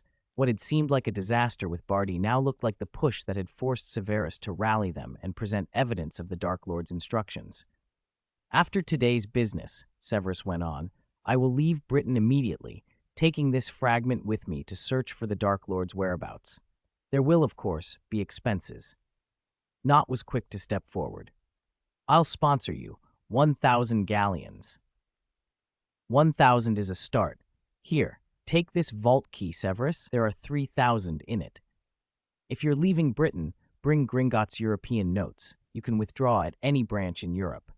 "Everyone." Severus cut them off before the offers could swell into chaos. "This is a major expedition to find the Dark Lord. Since this summer, after I resigned my post at Hogwarts and spoke to Dumbledore, I have been preparing for this. Bringing our master back, within a year or two, I believe, is possible. Barty's incident forced my hand, so I revealed part of the truth to you. For finances, 1,000 galleons from each family. Give it to Lucius. He will open a separate vault at Gringotts in Diagon Alley to store it, and we will use that as the basis for Gringotts' exchange notes. All expenses on the search will be paid from that vault and recorded, so everyone will know how the money is spent." Rosier shook his head in approval. The Dark Lord did not trust the wrong man, he murmured. Not only money, another offered. Our business interests are spread through Europe. If you need anything while searching, write to us. One by one, they pledged full support. Severus's authority became, for the moment, unassailable. There is one more favor I ask of you, Severus said, tone suddenly serious. The inner Snape, the private voice he usually kept under control, twitched impatiently. He sensed Severus would squeeze everything he could from these former colleagues. It's not money or manpower I want. It concerns the Lestrange family. Since the Dark Lord's disappearance, they've gone mad, appearing loyal on the surface, but actually acting against our master's wishes. They have something in their Gringotts vault that is of the utmost importance to the Dark Lord. I need your help to retrieve it. What is it? Someone asked. A Horcrux. You are not the Severus we know. Lucius snapped. The meeting at Malfoy Manor broke up around noon. Most of Severus's requests had been granted, everything except the matter of the 32, which proved far harder to settle. In the wizarding world, being imprisoned in Azkaban did not automatically strip someone of property. The Lestrange vault still required a Lestrange family key to open it. The goblins at Gringotts answered to no one's opinion, not even the ministry's. If they wanted whatever Severus claimed the Lestrange vault contained, they would need to find other, less conventional means. Fortunately, Severus had given no deadline. The issue could wait. When the other Death Eaters had gone, Severus noticed Lucius's oddness. For the latter half of the meeting, Lucius had stopped speaking and simply stared at him, expression shifting, complexion drained, nowhere near as animated as the rest, distant and unmoored. With the reminder from the ghost of his former self inside him, Severus understood why. Lucius had once been one of Severus's few intimates. Their friendship had never been pure, but they had shared confidences. Lucius knew Ghost Snape's mannerisms and speech patterns. At first, Severus might have passed, but as the meeting had gone on, his words diverged from what Lucius expected. Lucius could see it. When I first heard your statements at the Wizengamot trial, Lucius said slowly, staring, I told Narcissa and Draco it must be a disguise. No one knows Severus better than I do. He would never speak of repentance or confess his past.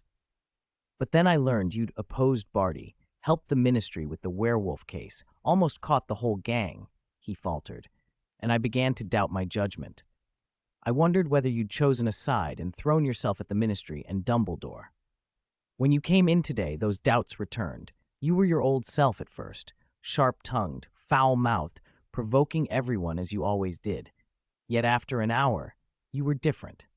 You've changed, he went on without looking away. I don't know if your words are truth or lie, but I know the old Severus never had leadership like this. You took control of the room.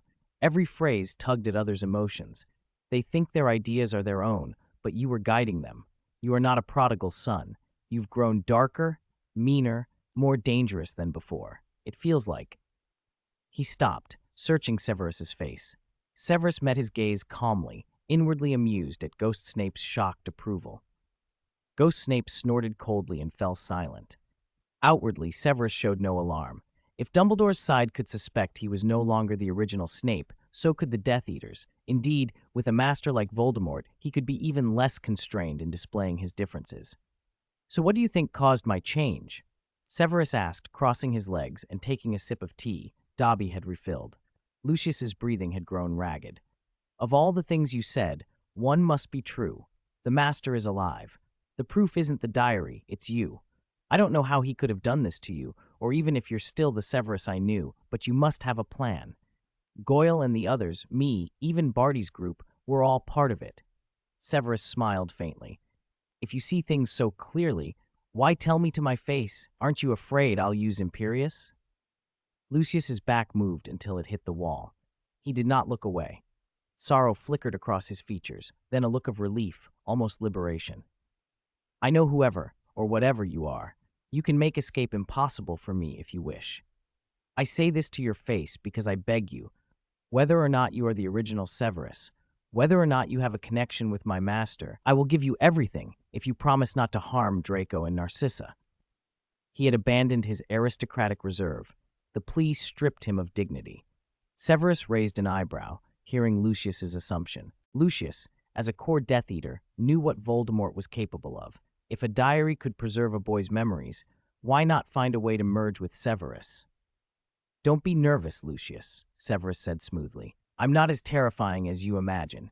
I am still your friend, Severus Snape. We've known each other since our school days. When those four bullied you, I backed you. I was the one who introduced you to the Dark Lord. I won't hurt you. I will help you. His tone was unnervingly calm, devoid of threat. Then, as if deciding to test Lucius, he asked, You care for Draco, don't you? Lucius's fingers clenched. Of course, I care about my family. Then if you want what's best for him, let him come with me, Severus said, still composed. I'll take him to find the Dark Lord. Lucius recoiled. No, he's only 9. It's too dangerous. Severus's eyes were steady. Since you've guessed who I might be, which version of the Dark Lord do you imagine I would be? Before he started the war. Lucius, sweating, answered desperately. At least before the war. So you see him as less extreme then? Severus's voice was almost conversational. But if you understand him, you should know there is only benefit and little danger in letting Draco go. Staying by your side is the real risk.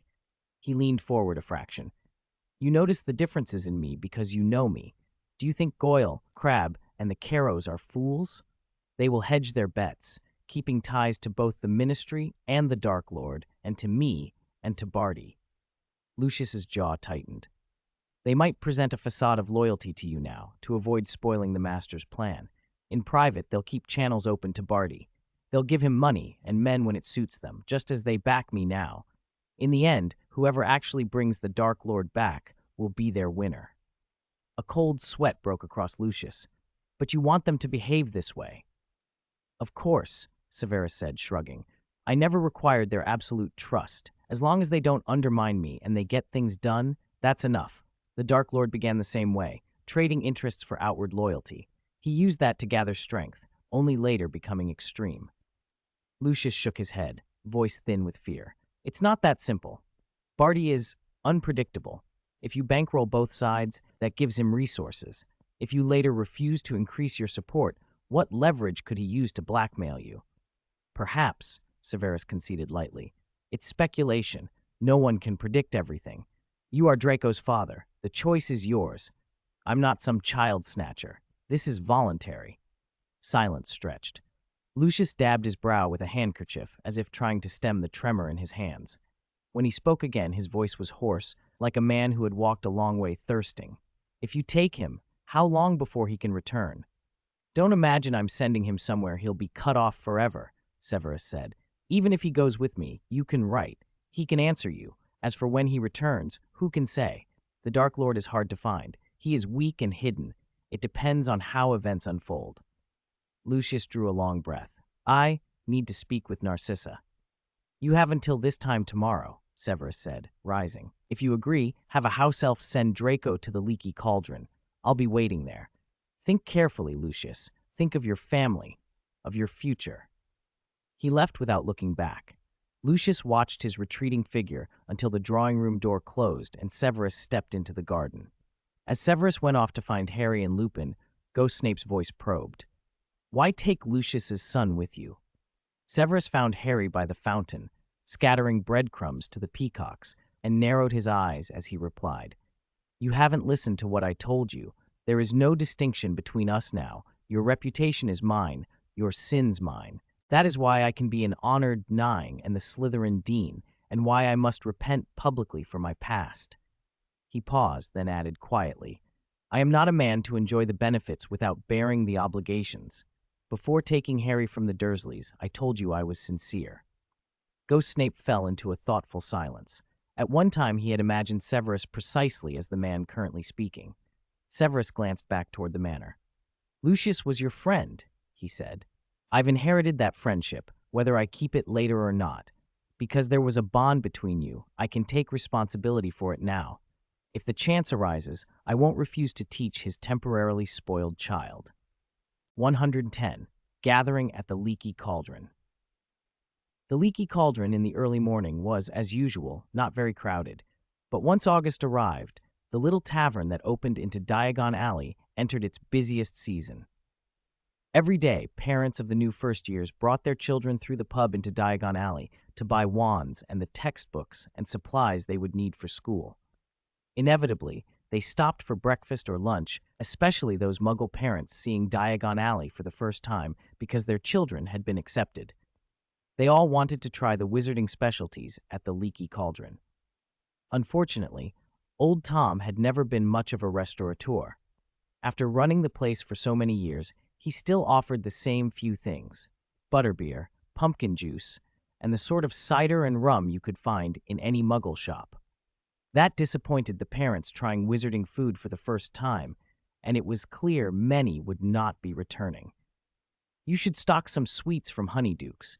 Chocolate frogs, pepper imps, things like that, Severus suggested when he noticed a table of Muggle parents complaining to their child about how unimpressive the wizarding food was. He nodded toward Old Tom, who was wiping glasses behind the bar. Old Tom snorted. "You want those Muggles chasing a chocolate frog all through my pub? Or listening to their children scream because their noses and ears start smoking from a pepper imp?" He topped off Harry's glass with milk as he spoke. "The Ministry doesn't allow us to sell things that are too stimulating to Muggles. It would make all the effort the Hogwarts staff have put into reassuring them and getting their children accepted to a magical school go to waste." Harry, holding his sandwich, complained to Old Tom, "You put one less slice of bacon in today." "Hey kid, that extra slice yesterday was a bonus I gave you for your teacher's sake. You don't get 3 slices of bacon for free every day," Old Tom snapped. Severus, who had been about to press the point, nodded at Old Tom. "The Ministry's right. You can't start giving Muggle parents things that would frighten them. It takes time to make them comfortable. Your room's paid up only until today. Do you want to stay longer?" Old Tom asked at the right moment. Severus waved the question away. "We'll leave this afternoon. Everything's packed. Lupin went to Diagon Alley early this morning to finish the shopping. Then the pub will be quieter." Old Tom clicked his tongue. "In the past few days, quite a few people came in just to see you." Severus rolled his eyes. "And yet I didn't see you reduce my room fee by much. 1 extra slice of bacon for 1 day. Hardly a discount." "Business is business," Old Tom said with a grin. "Although there's no discount this time, from now on, whenever you come, I'll give you 20% off all your spending. How's that?" Severus took an empty glass from the bar and held it out. "To show you mean it, how about you hand me a butterbeer now and fry a slice of bacon for Dudley while you're at it?" Old Tom took the glass, helplessly amused. Fine. Who told you to be like Nicholas Flamel's Philosopher's Stone, bringing me a fortune? Butterbeer and bacon. On the house." "On the house? Then I hope we can all join in," a voice called as green flame flared up in the Leaky Cauldron's fireplace. Arthur Weasley stepped out of the fire wearing maroon robes, followed by a succession of red heads spilling out after him: Charlie, Percy, Fred, George, Ron, Ginny, and finally Molly. Their appearance transformed the previously quiet tavern into a lively, slightly crowded hub. Children's voices filled the air. "Free! What's free?" Ron's eyes shone. "Is there a celebration? I've never seen Old Tom so generous." "Maybe rats chewed through his beer barrels," George suggested, "and he has to give the beer away." "If there's free steak, I'm willing to accept that," Charlie said, stretching his strong hands. Percy adjusted his glasses and kept a polite distance from the twins' antics. Ginny, the youngest, flushed with embarrassment at her family's excitement. Old Tom barked out a laugh. "Don't go saying rats chewed through my barrels. Even if they had, I wouldn't be giving it to you 2 rascals for free." He placed a filled beer glass in front of Severus and scowled at Arthur. "You're late. Today's free giveaway ended with Mr. Snape." The children groaned, and Molly scolded them for being greedy. She'd insisted they eat breakfast at home before they left. Arthur laughed it off and spotted Severus and Harry sitting at the bar. "What a coincidence," he said. "I read about what you did in the papers. When we went to Nottingham together last time, you were going to look for those werewolves, weren't you?" Severus tapped a galleon down on the bar and gave Old Tom a look, then turned back to Arthur. "If you'd come tomorrow, you wouldn't have caught us. The trip to Nottingham was indeed to look into werewolves, but it had to be kept quiet at first. Please forgive me for not being able to tell you then." There's nothing to apologize for. The important thing is you rescued 7 children, Arthur said. He then hurriedly introduced his family.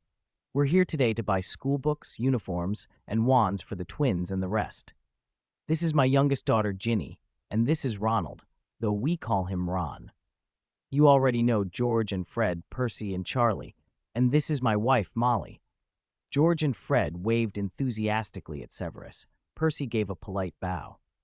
Charlie stared, wide-eyed, at the man who had been his potions professor for years, familiar yet oddly different in this setting. Ron and Ginny looked Severus over with curious interest.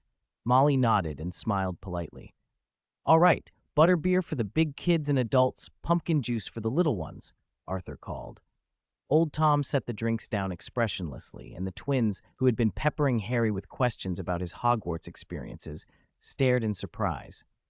Didn't you say you wouldn't be treating us even if rats chewed through the barrels? Fred asked. This is Mr. Snape's treat. Old Tom snarled, a glare directed at the twins who had given him more than their share of trouble before. You're too generous, Severus, Arthur said, a little embarrassed but grateful, and the Weasleys cheered. With Molly's reluctant nod, the whole family settled around the bar. The younger children clustered around Harry, eager to hear about his time at Hogwarts, while Charlie and Percy sat nearer to Arthur and Severus, listening intently as the two discussed the Ministry's recent measures after Barty Crouch's escape. Just as the conversation picked up, a house elf led a pale blonde boy into the leaky cauldron. His eyes were gray and rimmed with red. His face showed old bruises, as if he'd been crying for a long time. The little commotion of the Weasleys and the murmuring regulars turned toward the new arrival. Author's note: I've been posting 10,000 words a day for a week. I originally planned to cut back to 8,000 words a day after this week, but because of a site reward, I'll add 5 more chapters and continue at 10,000 words a day for an additional 5 days. The updates will be split into 3 chapters, one posted at 2 p.m. and 2 at midnight. This section is free. 111. Set off. Mr. Snape, Master told me to bring the young master here and hand him over to you, Dobby said timidly, eyes flicking to Severus. Draco saw Severus sitting at the bar with the Weasleys, his face full of undisguised resentment. He still couldn't believe his father had gone mad. Since yesterday afternoon, Lucius had been sulking and anxious, and after waking up this morning, he had simply decided to send Draco away, to that Severus Snape who was about to leave on a long trip. Draco was furious. He had argued with his parents, Narcissa had cried, and Lucius's decision was final. So early in the morning, Dobby had brought him to the leaky cauldron. At the newcomer's arrival, Harry's eyes widened. He looked at Draco, then at Severus. Arthur Weasley's face showed surprise. He recognized the boy. That's Malfoy's son, isn't it? He asked. Severus inclined his head. Thank you for bringing him so early, Dobby. Go back and tell Lucius I've received him and will take good care of him. Dobby looked flustered and honored, bowed deeply, and with a polite pop, disappeared. Draco stood where Dobby had left him, furious and feeling deeply wronged. He hadn't deserved this. His parents had simply discarded him. Severus tapped the bar and ordered, another milk and a sandwich. He looks like he hasn't had a proper breakfast. Old Tom hurried to arrange it. Severus then turned to Draco and spoke calmly. Why don't you come sit with us, Draco? When Dobby left, Draco had been restlessly glancing toward the door, as if ready to bolt. Under the weight of so many stares and Severus's invitation, he finally gave up the idea. He stalked over to the bar, jaw tight, and demanded, What potion did you give my father to make him decide to abandon me? The Weasleys reacted immediately. Arthur and Molly looked startled. Fred and George whistled in unison. Did you talk him into making an unbreakable vow? One of them joked. Or steal something from his father and nearly burn the house down? Percy sniffed. Only you two would do that. Draco glared at the twins, but their teasing only grew. Severus, however, met Draco's fury with the same flat calm. Your father is one of the few adults I consider an ally. His raising of you has been lacking. Something I noticed yesterday. I suggested to him that I might take you away to see more of the world. Perhaps a change of scenery will do you some good. This isn't your parents abandoning you. It's them doing what is best for you, he added. Then it's your fault, Draco snapped. Who asked you to tell my father that? Everything was fine at home until you came along. The Weasley children took one look and made up their minds about Draco's character. Ron, tucked between Harry and Ginny, muttered, "If I spoke like that Mum would have my backside for a week." Charlie crossed his arms. "He's rottenly spoiled. Snape's right, he needs some manners." Fred and George immediately volunteered. "We can help, Professor Snape. We knew boys like him at that age. Sometimes a little pain teaches them what sense won't." Severus waved them off. "I don't advocate violence as a first solution, but for some children, stronger measures may be necessary. Draco is not beyond help yet." His gaze returned to the boy. "Putting other things aside, since you're here, is it the image of a pure-blood family to shout and make a spectacle in public?" Draco felt every eye. He flushed, scowled, and finally dropped onto the farthest stool. George and Fred booed theatrically, and the rest of the room went back to their conversations. Draco didn't seem to mind being ignored. He unwrapped the sandwich old Tom brought and ate in sullen silence. Arthur leaned closer to Severus. "Malfoy actually agreed to let you take his son?" Severus gave a non-committal reply. "Before this child is completely corrupted, we must find a way to teach him some proper ideas." Arthur nodded grimly. "It's precisely these attitudes passed down through families that cause so much trouble." After finishing the butterbeer and the snacks Severus had bought for them, the Weasleys left for Diagon Alley for a big shopping trip. Soon after, Lupin, who had gone ahead to take care of some last-minute errands, returned to the Leaky Cauldron and, spotting Draco, looked surprised. "They really trusted you with him? Unbelievable." Draco had finished his breakfast by then. He and Harry had taken seats almost at opposite ends of the bar. Even so, they sat back to back, as if looking at each other were beneath them. Severus drew Lupin and Harry close. "From now on, our group only has Dudley Dursley, not Harry Potter," he said in a low voice, emphasizing the need for discretion. Lupin nodded. Harry looked uncomfortable. "Teacher, why did you have to bring him along?" he asked. "His father is my friend," Severus said to Harry. "He has a terrible temper, I know that. All the more reason to try and help him reframe his ideas."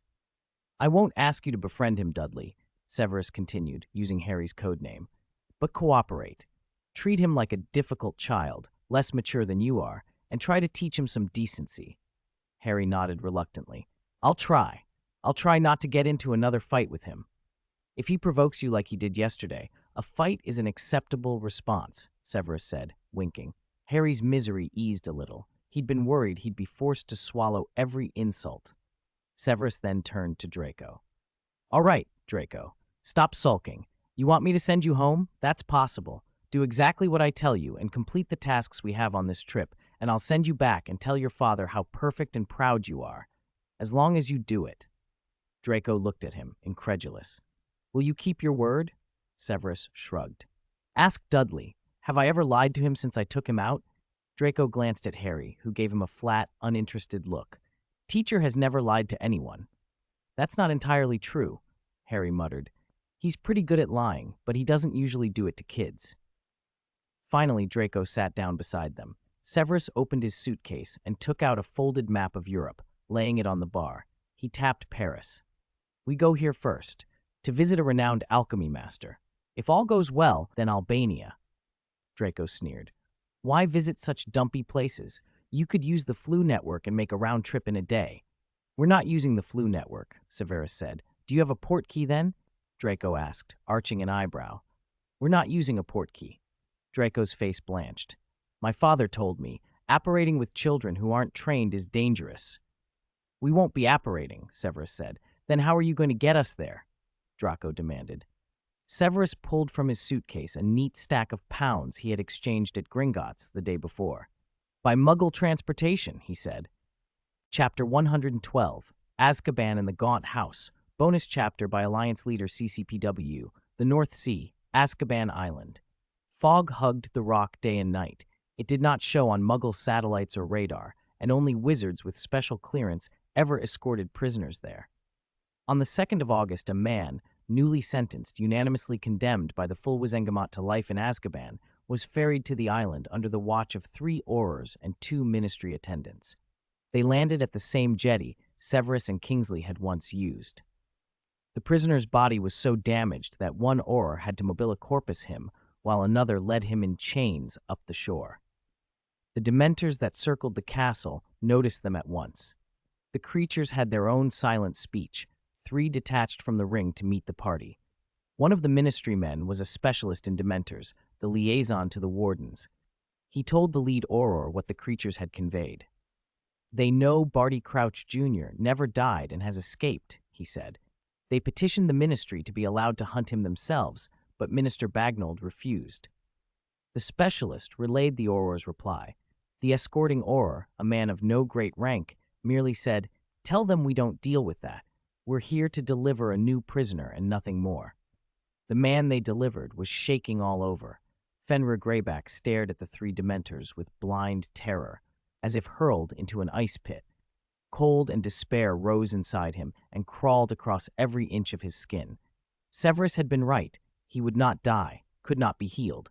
The Wizengamot had condemned him to a lifetime half-crippled, locked away in Azkaban as fodder for the dementors. The expert passed on the Auror's message. The dementors looked displeased, but finally led the way into the castle, down to Azkaban's deepest dungeon. It was pitch black except for a single flickering torch. The air was damp and freezing. From the rusted cells came the sense of countless eyes tracking them. Greyback could not see their owners. Fear overwhelmed him as it had never done, worse even than when he had stood before the Dark Lord. At last, the dementors halted at a cell and signaled the Aurors to shove the prisoner inside. "Please, you can't leave me here. I'll die. I'll die in this place." Greyback sobbed, his will broken, begging to be taken away. No one answered. "Unlock his manacles. He's filthy, covered in drool," an Auror snapped. "Tear me some cloth. My hands are fouled. I won't touch my wand with them," another muttered. "I've half a newspaper if you need it." "Give it here. I'll wrap my wand before I scrub it," said the first. They pushed the werewolf into the cell and fled like men discarding rubbish, desperate to leave the nightmare. Greyback curled on the cold stones and wept. "Someone help me! I'm sorry! Let me out! Please let me out! Ha ha!" A mad cackle cut through the dark. Greyback's sobs died on his lips. The hoarse voice crowed, "Don't stop! Keep crying! I know that voice! Fenrir Greyback! That's you! I know it! Ha ha! Ha! The carrion cur that used to grovel at the master's feet. What kind of beast are you, insulting corpses now? Cry, Greyback. When night falls, the dementors will feed on the freshest meat. You'll never cry again." Devilish voices rose from every side, and spectral shapes in the cells shrieked with laughter. Greyback began to tremble and howl in utter despair. "Let me out. I repent. I confess. Take me back. Yes, bawl, you fool. I reckon he'll last a week. Too generous, Antonin. 5 days before the dementors drain him dry. Where's Maltzaber? He has a knack for guesses. Bring him. He should prophesy this.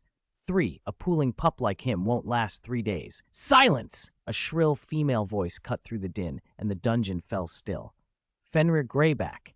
The woman had spoken his name, and the trembling man lifted his tear-streaked face toward the sound.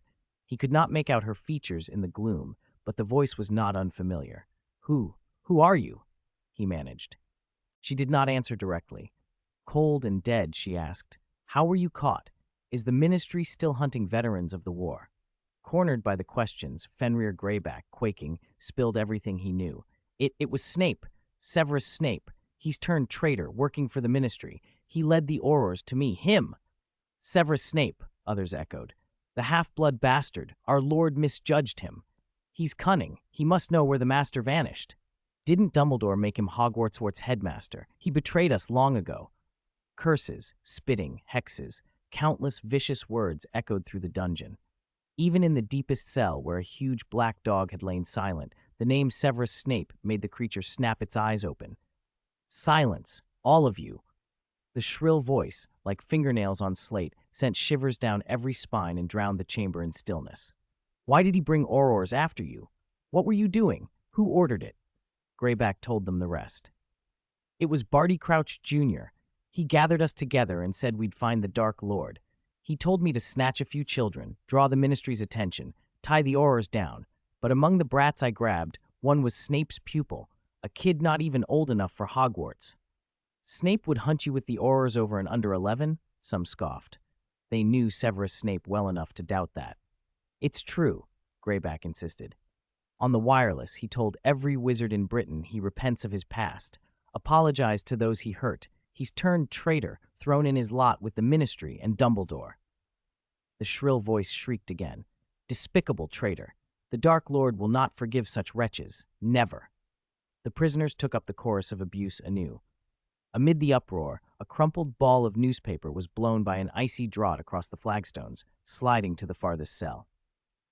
The black dog had become a pale, handsome man. He smoothed the torn sheet open.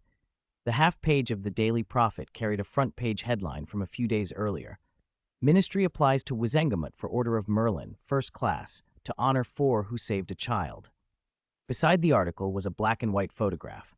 4 adults and 2 children stood together. 2 of the men were instantly recognizable. One was his oldest friend, Remus Lupin. The other, his bitterest foe, Severus Snape.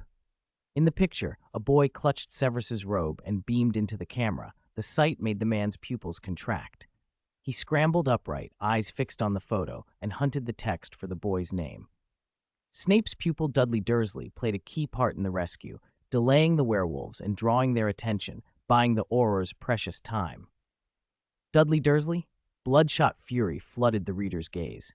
He stared again at the photo, Lupin and Severus standing like comrades with Dudley and Hermione in front, then muttered through clenched teeth, "That's James's boy, no doubt."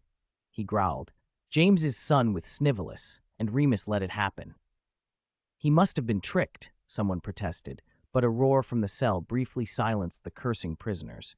When they saw which cell it came from, they hurled even fouler abuse, at Severus and at the man in the end cell. He ignored them, clutching the half-newspaper as his resolve hardened. England, Greater Hangleton. 3 days after shaking off the Aurors again, Barty Crouch Jr. arrived with Roll. "Why here? It's bleak and they're still looking for us," Roll grumbled. Barty said nothing as he walked the 4 miles from Little Hangleton to a derelict snake-crested house. The mansion stood ruinous, shrouded in moss and nettles, its door nailed with a serpent in an arrest. Roll gaped. "The Dark Lord's ancestral home," Barty breathed, rapt. He turned to Roll. "The Dark Lord claimed descent from Salazar Slytherin himself, one of Hogwarts' founders, and it was no lie." Roll was stunned. Though the Dark Lord had boasted pure Slytherin blood, he had never traced his line, and many followers had privately doubted the claim. Now Barty had brought him to the very house. "But how do you know it was truly the Gaunts who lived here?" "In Azkaban I met Morphin Gaunt, a parselmouth. He died decades ago, but my cell had once been his. He'd carved clues into the stone." Barty hesitated, then continued. "At first I paid little heed. Yet while free of the imperious curse, in the old man's study I uncovered Gaunt records. I delayed escape to use imperious Aurors to dig deeper in Ministry archives until I found this place." With that, he pushed open the snake-nailed door. "There isn't a soul in the magical world who drives better than me," Severus announced again, grandly pleased with himself. Harry and Lupin were less convinced. Harry had seen Severus drive before. Lupin knew Severus had never shown the slightest interest in Muggle machines. Draco stood to one side, curling his lip at the iron box of a rental car. "So Muggles travel in things like this? Looks big and clumsy. What's it good for?" A childhood spent in pure-blood manners had left Draco short on basic Muggle common sense. Lucius scarcely took him into Muggle-heavy places. His outings were usually wizard-only affairs, and his friends were the same. Goyle and Crabbe's children had hardly ever seen a Muggle their own age. "Open your eyes," Severus said. "Just as wizards use brooms and carpets, a car is simply one tool. We'll be using a few different ones today." He tossed the keys and waved at the car. Harry slid into the back first. Draco, not wanting to sit beside the boy who'd thrashed him yesterday, yanked open the passenger door and settled into the front. Lupin shrugged and took the other rear seat. Severus depressed the clutch, turned the key, and, at least to Lupin's startled eyes, looked competent. Harry grabbed the overhead handle. "Here we go." Severus let the clutch out and floored the accelerator. The car lurched 3 times with a metallic groan. Lupin in the back merely bumped the front seat. Draco, riding shotgun, was less fortunate. He was still prodding the trim when the sudden jerk slammed him into the windscreen. "Hey, Draco, didn't hurt yourself? You should have fastened your seatbelt," Severus said, reaching over. Draco slapped the offered hand away. You did that on purpose. Severus looked delighted, as though supplied with the perfect excuse. Exactly. Nothing to do with my driving, just a preview of what can happen. Under the twin stares from the back seat, Severus cleared his throat. Understand now? In a car, belt up, that strip on your left, pull it across and click it into the buckle on your right. Grimacing, his forehead reddened, Draco buckled his belt. Right. Drill over. Let's really go. Severus gripped the wheel. Harry, Lupin, and Draco found their door handles again. This time, the car only coughed once before it rolled out of the lot. They were soon on country lanes north of London, green shade overhead and a cool wind rushing in the open windows. The crisp air smoothed Draco's ruffled mood. He leaned back and drew a long breath. Who are we going to Paris to see? Lupin asked from the back. Severus steered one-handed, elbow on the sill. Nicholas Flamel. Harry blinked. Famous names still meant little to him. Who? You don't know Nicholas Flamel, Draco crowed. Master alchemist, made the Philosopher's Stone, has been alive since 1327. Harry ignored the taunt. Severus had advised him to treat Draco as the brat he was. Why Flamel? Did Dumbledore send us? Dumbledore suggested I ask him a favor, something personal. Severus offered no further details, neither Lupin nor Harry pressed. They had cleared London and were heading for Dover when Draco suddenly pointed skyward. An owl's following us. Must be Father. He wants me back. Stop the car. Lupin and Harry leaned out and saw the bird circling above. Severus slowed and pulled onto the verge. The owl settled on the roof and tapped once with a wing. Definitely not your father's, Harry said dryly. Draco recognized the common post owl and flushed, speechless. Severus unpinned the envelope from the bird's leg, skimmed the note, smiled oddly, and handed it to Lupin. Your old friend's restless, too. Lupin unfolded the paper. Dumbledore's line read, Sirius Black has escaped Azkaban, may come for Harry. He stared at the words, and for a moment there was only silence in the car. Harry, curious and alarmed, tried to peek. Severus waved him back. Nothing, Dudley. Back in the car. We catch the noon ferry to France. The owl flew off. Lupin folded the note and slipped it into his pocket. Severus restarted the engine. At least we're leaving Britain for a while, Lupin murmured, glancing at Severus. You told no one else? Only Dumbledore knows about Paris. Lucius knows we're abroad, Severus said calmly. He looked unruffled, as if Sirius's escape had been expected. Still, with 2 children aboard, Lupin swallowed the questions he had left unsaid. The detour cost them nothing. They reached Dover before noon. 114, the pure-blood squib before the Channel Tunnel. The fastest route from London to Paris was the old ferry run. Drive to Dover, put the car on the boat, cross to Calais, and drive on to Paris. That was the itinerary Severus and the others had planned. Ferries ran almost every hour. They caught the next one. Severus had paid for the tickets, and they were about to board when an argument broke out at the ticket checkpoint behind them. You can't do this. It only got a little wet. I paid for that ticket. I'm sorry, Miss Rosier. Most of the information on your ticket is illegible. By regulation, we can't accept a ticket damaged to this extent. Please, there must be another way to prove it's valid. My wife's wallet and mine were both stolen. This ticket is our only way home. Please help us. I'm sorry, sir. The ticket is unusable. Even if we wanted to help, our hands are tied. If you don't mind, please don't hold up the line. At the last words, Severus and Draco, who was in the passenger seat, both turned to look. At the ticket booth, a young couple, worried and flustered, were being waved aside and turned away from the ramp. Severus looked forward again and met Draco's stunned stare. You heard that surname too, didn't you? Draco burst out. Impossible. Just a coincidence, Severus said, and drove the car onto the ferry. He parked in the assigned space, told Lupin, Watch the kids, I'll be right back, and stepped off. At the couple's car, the man's face was buried in his hands. You've been feeling off lately. When we get home, let's see a doctor. I'm sorry, Mary. This is my fault. I dragged you to Edinburgh on a whim. We ran out of money in 2 days, and now the ticket is ruined. He sounded ashamed. The woman beside him, Mary, offered soft comfort, and then they lapsed into French. Even with Ghost Snape's memories, Severus only understood fragments. He rapped on the driver's window. The man looked up, puzzled, and rolled it down. Can I help you? Severus met his eyes and, without using legitimacy, said quietly, Fancy meeting a Rosier here. How's Angelo these days? Rosier was one of the old names, sprawling branches in both Britain and France, most of them notorious.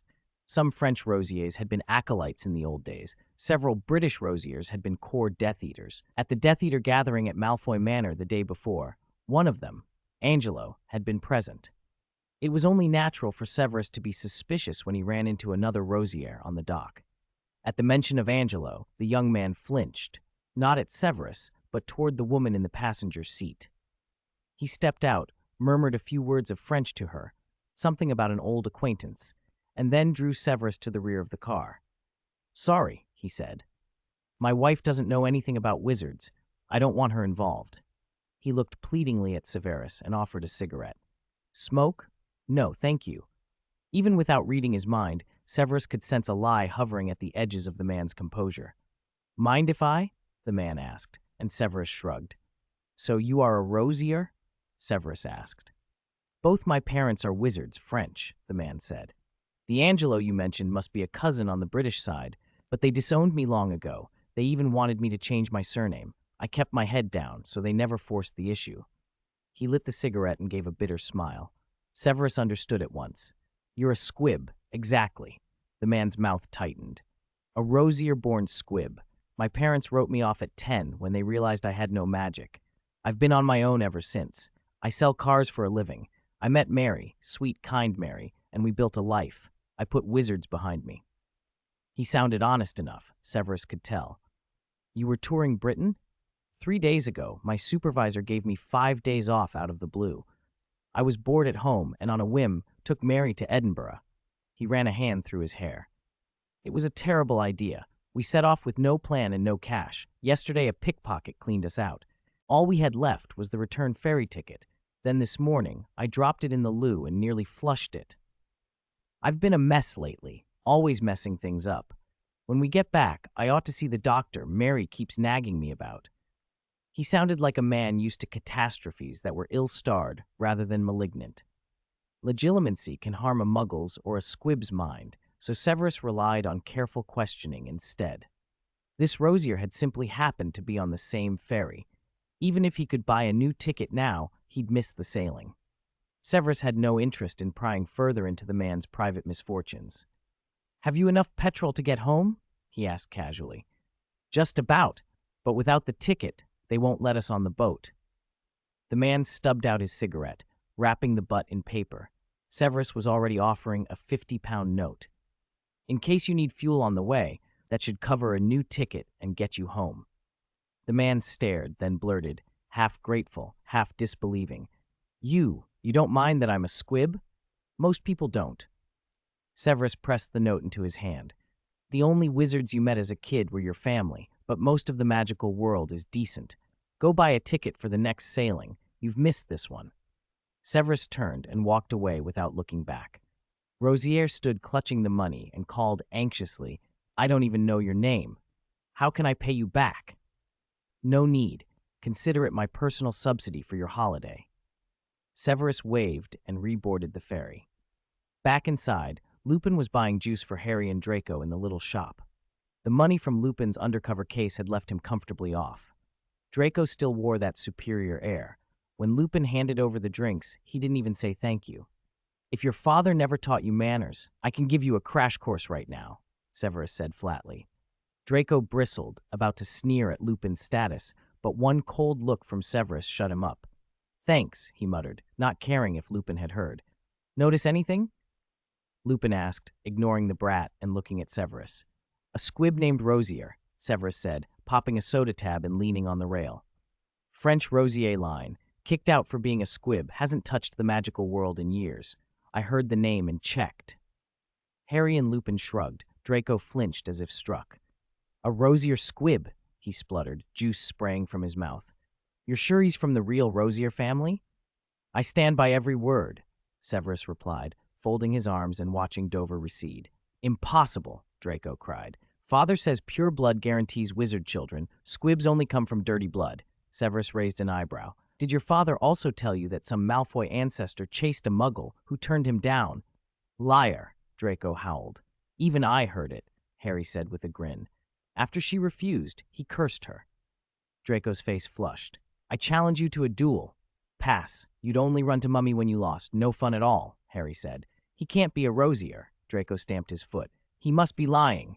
By your dad's logic, Harry went on, pure-blood houses should be booming, yet Fred says the old families are marrying themselves toward extinction. Draco had no answer. He stamped again. Pure-blood houses never produce squibs. Never. Chapter 115. Popcorn and Jailbreak Attempts. Alliance Leader CCP. The straight-line distance from Dover to Calais is less than 50 kilometers, so the ferry crossing didn't take long. For Draco, though, it felt like a novelty. The Malfoys had vacationed on coastal beaches before, but they had never taken a Muggle ferry. When the family left England for something important, they usually used the Flu network, portkeys, or even flew across the sea on broomsticks. They rarely had to deal with ordinary Muggle transport. Faced with the small inconveniences and gizmos of a ferry, Draco felt awkward and out of his element, like the same provincial boy Harry had been yesterday listening to lectures about Quidditch and gobstones. He retreated to the car and sulked. Severus noticed. After telling Lupin to keep a close eye on Harry so he wouldn't accidentally fall into the sea while feeding the seagulls, Severus came back to the car, carrying 2 buckets of popcorn. They had a buy-one-get-one-free deal at the kiosk. Want some? Severus offered them with surprising casualness. Draco replied with the petulance of a child. You should give it to your star pupil. You're on the same side, aren't you? No one is on a side here, Severus said. You know Lupin is a werewolf, but you don't know that when we were classmates at Hogwarts, he nearly turned and attacked me. Yet we get on well enough now. He shoved a bucket of popcorn into Draco's arms. Try it. You've clearly never had this sort of street snack. I understand Lucius's prudishness better than anyone. Draco took the bucket with a reluctant face, and when Severus looked away, furtively popped a piece into his mouth. The butter and sugar aroma burst across his tongue. He had never tasted anything like it. Lucius would never have bought him Muggle snacks. You weren't like this before, Draco said suddenly from the back seat. When you visited at the start of the year, you were complaining to Father about how stupid the Gryffindors are. Father said it was because of Muggleborns, and you agreed. Severus tilted his seat back and ate his popcorn while he spoke. Some people live in a closed world and think that's all there is. Some of them, though, manage to leave it. I'm one of them, Draco. If you only ever listen to what others say, you'll never learn anything. You have to put aside prejudice and status and actually meet the people you think you know. So I stepped out, left my comfort zone, and started seeing the world for myself. Draco stuffed 2 more kernels into his mouth and muttered with a sniff, I don't need to meet or understand those people. I can live perfectly well in my own world. You can, Severus said evenly. But when people call you a frog at the bottom of a well and the sky is mocked as something you've never seen, what can you do but deceive yourself? Draco huffed and went back to eating. Hey, I smelled that ages ago. Why only 2 buckets, Professor? Harry, who had drifted over at some point, startled Draco. Draco shoved the bucket in his arms toward Harry, face turned away. Take it all. I haven't had a single bite. Harry took the bucket and froze, noticing the popcorn crumbs strewn across the back of the front seat. Severus glanced and exchanged a look with him. Harry, puzzled, asked, What's he on about? He's just being shy, Severus said with a wink. Lies, Draco shouted, embarrassed and angry. Harry still didn't understand why anyone would be embarrassed about eating popcorn. He crammed a handful into his mouth. Lupin came back then. Everyone else is in their cars. A Muggle attendant says we're about to dock. When Draco climbed back into the front seat and Lupin took his place, Lupin noticed the crumbs and produced a handkerchief. Don't talk with your mouth full. It's unhygienic. It wasn't me, Harry protested, grinning. Severus laughed. Draco, mortified, was already kneeling on the seat, his face buried in the backrest. British Ministry of Magic, Department of Magical Law Enforcement. Kingsley and Robards, bone-tired from days of tracking Barty Crouch Jr. and his followers, pushed open the door to the head of department's office. Scrimgeour had arrived before them and was seated on the sofa in front of the desk, a cold cup of black tea in front of him. Behind the desk sat a broad-shouldered, square-jawed witch with neat, short gray hair. Amelia Susan Bones, the interim head of the Department of Magical Law Enforcement, appointed after the Crouch affair. She had an excellent reputation for fairness and integrity. After taking over the mess Barty Crouch Sr. had left behind, she had immediately coordinated the department and launched a full-scale manhunt for the fugitives. She did not look surprised to see them. "They've all arrived. Rufus, tell them what happened this morning." Scrimgeour's voice carried weariness and worry. Kingsley and Robards exchanged glances. Something serious had occurred. "It's news from Azkaban," Scrimgeour said. "Sirius Black was reported missing from his cell early this morning." For a long moment, neither man could speak. Then Robards demanded, "Missing? There are Dementors there. How could he just be missing?" "The Dementors report he's not in his cell," Scrimgeour said, frowning. "They're sweeping the island and the surrounding waters. No word yet." "Did anyone go to the island during this period?" Kingsley asked, already operating in professional mode. "If he's not missing in the euphemistic sense, he's escaped. We need to know how." "2 days ago, my men brought Fenrir Greyback to the island and secured him in Azkaban," Robards answered. Kingsley's instincts sharpened. "Have you sent someone to question Greyback about what he said when he was first brought in?" Bones spoke up. "As soon as I heard from Rufus, I requested a bottle of Veritaserum and had him discussed with. Greyback said that on the day he arrived in Azkaban, he told his cellmates why he'd been imprisoned, and because of whom. He said Snape's recent actions had angered those in Azkaban." "That would include Black," Scrimgeour said. "When they brought Greyback in, someone heard Black roaring something. He must have committed a deception." "Is he referring to Severus?" Kingsley asked gravely. Scrimgeour slid a stack of photographs across the desk. A torn copy of the Daily Prophet among them. "Quite possibly. The copy they brought with Greyback was a week old. The headline announced the ministry's application for the Order of Merlin for Snape and his group, and it included photos of Snape. There was a hole poked through the paper right where Snape's face is," Robards added. "He was once a loyal follower of the Dark Lord," Bones said coldly. "To serve the Dark Lord, he even betrayed his best friend. Learning what Snape has been doing recently has made certain prisoners exceptionally furious." Robards hesitated. "They'd plan a jailbreak out of anger at Snape? That seems a stretch." Kingsley was quieter. "Black and Snape have a long history. Back at Hogwarts, Black hated Snape. He and his friends made life difficult for him. Even if, as time went on, allegiances shifted, that old hatred doesn't simply vanish. So Black, already bearing a grudge, might learn in Azkaban that Snape had apparently betrayed the Dark Lord and decide to break out in a rage?" Scrimgeour asked. "The probability is high," Kingsley said, tapping the photograph of the newspaper. The room fell silent. If Black's escape was motivated by revenge against Snape, Snape's position could be very dangerous indeed. Both Barty Crouch Jr. and Sirius Black wanted him dead. "Gentlemen," Bones said suddenly, and all four turned to her. "Hatred of Snape is one possibility, but there's more." She pulled a letter from a drawer and handed it to Scrimgeour.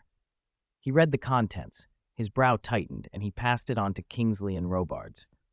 The letter described an investigation by French aurors into a ring of pure-blood families with notorious records. The French were looking into connections and had sent the ministry a preliminary report. "Do you think Black's escape is connected to what happened in France?" Kingsley asked after he finished. "It may not be only Black," Bones said.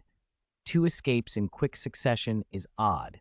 Azkaban hasn't had a successful escape in over 200 years, and now both Barty Crouch Jr. and Sirius Black have broken out at roughly the same time.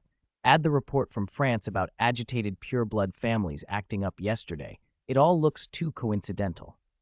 "What link would they have?" Scrimgeour protested. "I'm not convinced." "You need to coordinate with the Department of International Magical Cooperation," Bones said. "Contact the French aurors and exchange intel. If there is a connection, request a joint investigation from the minister."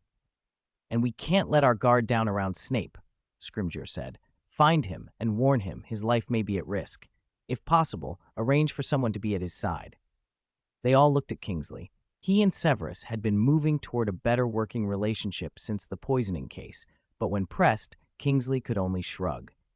"Don't look at me. I don't know where he is right now." 116. feeding medicine to rats. Severus, Lupin, and the two boys finally set foot on French soil. They stopped at a portside restaurant in Calais for a seafood meal, then pressed on toward Paris without lingering. Moments after they left, figures in dark green robes ringed the harbor in silence. The next ferry arrived from Dover, and without disturbing anyone, the group on board seized a bewildered young couple who had just driven off the boat, unaware of what was happening. Severus and his companions knew nothing of it. Calais to Paris was over 200 kilometers. Even without stops, the drive would take 3 or 4 hours. After a full day of travel, both boys, Harry and Draco, were exhausted, curled in their seats and dozing.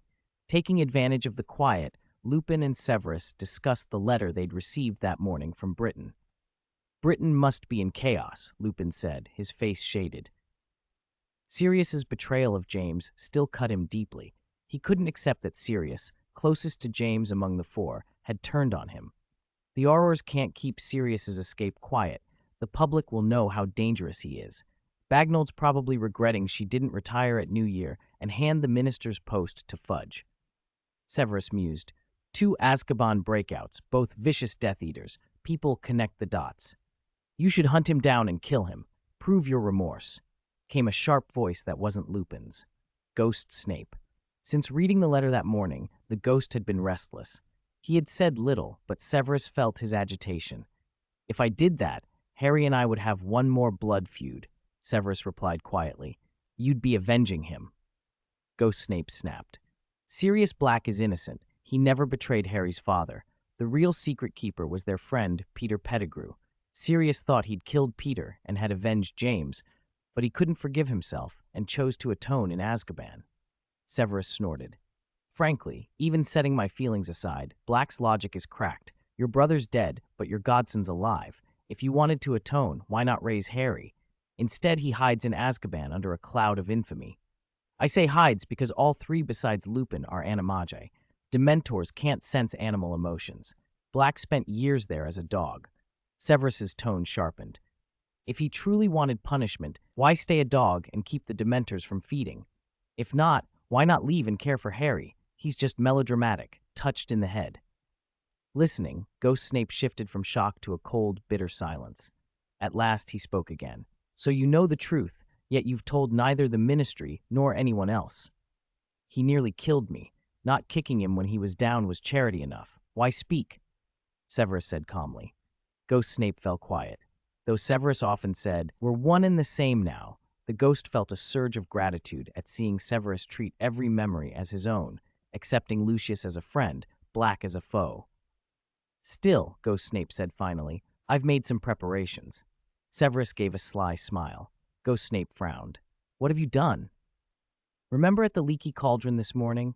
Arthur mentioned his rat Scabbers was balding and off color lately. Ghost Snape recalled. You said you'd send a potion. After Black's escape, I won't wait. Severus leaned forward. When we stop for a break, I'll apparate the vial from the 4th shelf, 6th bottle of your office cabinet to Arthur. Tell him 1 drop in the rat's food daily for 30 days will set it right. 4th shelf, 6th bottle, square glass, clear. That's somnolixir. Ghost Snape's voice rose. 1 drop leaves a person mindless, acting on instinct all day. And you want Arthur to feed it to a rat? The rat is Peter Pettigrew, the true traitor, Severus said evenly. Ghost Snape, stunned anew, understood the plan in a few seconds. You fear the rat will panic over Black's escape and bolt from the Weasleys? If I'm not ready to clear Black's name, I must prepare. The rat can't run. Let it float in somnolixir dreams for a month. A month is enough to finish outside business. Then I'll collar him myself, Ghost Snape said. So what will you do about Black in the end? Ghost Snape pressed. Severus answered lightly, almost dismissively. That depends on Black, on what he does once he finds Harry has left with me. 117. Draco's door-pushing kill. At 4:24 p.m. on August 3rd, the coach that had left London in the morning pulled into a parking space on Rue de Montmorency in Paris's Nicolas Flamel district. Harry vaulted out of the back seat and right there on the crowded street, stretched like a sailor without the least concern for appearances. Draco eyed him with disdain, bumpkin riffraff, ill-bred clods, while climbing out of the front passenger door. He'd obviously slept on his leg. The moment his foot touched the pavement, he wobbled, nearly planting his face on the stones and startling a cyclist into a shriek. Severus caught his arm, sparing the Malfoy family a public humiliation on a Paris sidewalk. I know this is all new to you, but try not to faint from excitement. All right, Draco? Harry gave Draco's trousers a friendly pat. Who said you could use my name? Draco slapped the hand away in fury. Sir, when we stopped at that cafe, where did you go?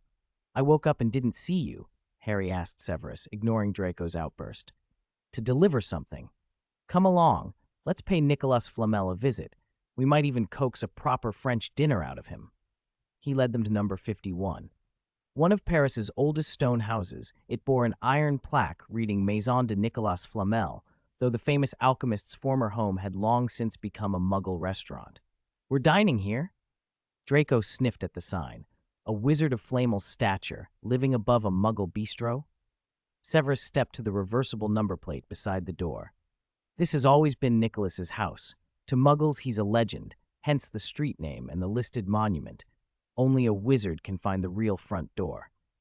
He drew his holly wand and tapped the plaque. The scene rippled like water. The clatter of Rue de Montmorency faded behind a heavy veil. Before them stood an ancient courtyard gate. The building beyond looked unchanged, as if the restaurant had only ever been a front. That's more like it, Draco murmured, his embarrassment melting into pure blood pride. He straightened his collar as though about to be presented at court. Severus arched an eyebrow. You do the honors. Nicholas will doubtless be delighted to receive the sole heir of the British Malfoys, won't he? Flattered, Draco strode ahead and, with one hand behind his back, rapped smartly on the gate. Let him shine. After today's fiascos, he'll need a happy memory, or he'll be crying into his pillow tonight, Severus whispered, drawing Harry and Lupin along behind the preening boy. The gate swung open of its own accord. Chin high, Draco cleared his throat and prepared to announce himself. When 7 men in dark green robes appeared, wands leveled straight at them. Drop your wands, hands on your heads, down on your knees. Surrender and you won't be hurt. Down, now, show us your hands. Draco froze, terrified, staring at the bristling wands glowing red and green with ready curses. The shouts were in French, he understood none of it. As his knees began to shake, Severus stepped forward. The instant the gate opened, he had sensed danger and moved to shield Draco, wordlessly casting a shield charm. Speak English, gentlemen. Who are you and what do you want? He demanded. One nervous wizard answered with a shouted spell. Expelliarmus! A scarlet jet flashed. Before their leader could call a halt, 6 more curses followed. Every bolt splashed harmlessly against Severus's barrier. Face grim, he flicked his wand. Serpent Sortia, a dozen black serpents burst from his wand tip and surged toward the French aurors. Lupin stepped up beside him, firing hexes of his own.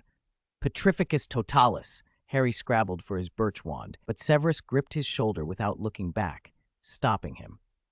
The snakes struck the intruder's shields. Severus slashed his wand again. Sectum Sempra! Invisible blades slammed into the shields. 4 shattered like glass, the serpents diving through to bind the disarmed wizards. The remaining 3 faltered beneath Lupin's follow-up spells. The skirmish was over in seconds. These men were clearly well-trained, good enough to rival British aurors in practice, but short on real battlefield experience. Under Severus and Lupin's combined assault, only one of the 7 remained upright. His wand lay spinning in the grass. The others were either trussed by conjured serpents or frozen mid-gesture by spells. Severus studied the squad leader, who remained standing despite sweat darkening the back of his robe.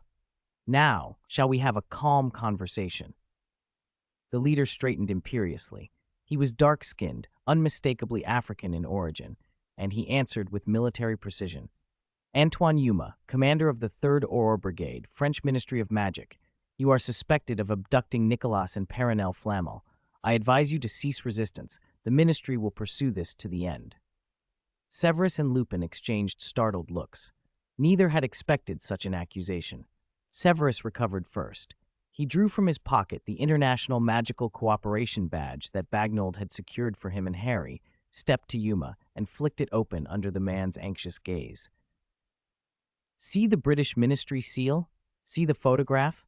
We arrived in France this morning to visit Nicolas Flamel. We haven't even crossed his threshold, and you're charging us with kidnapping him?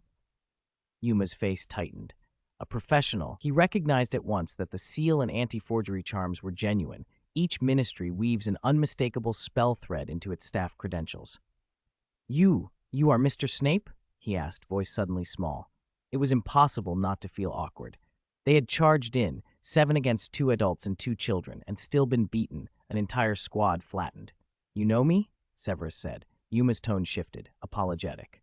I read Bloodkin, a vampire and a muggle. I know you're the headmaster of Hogwarts, he said.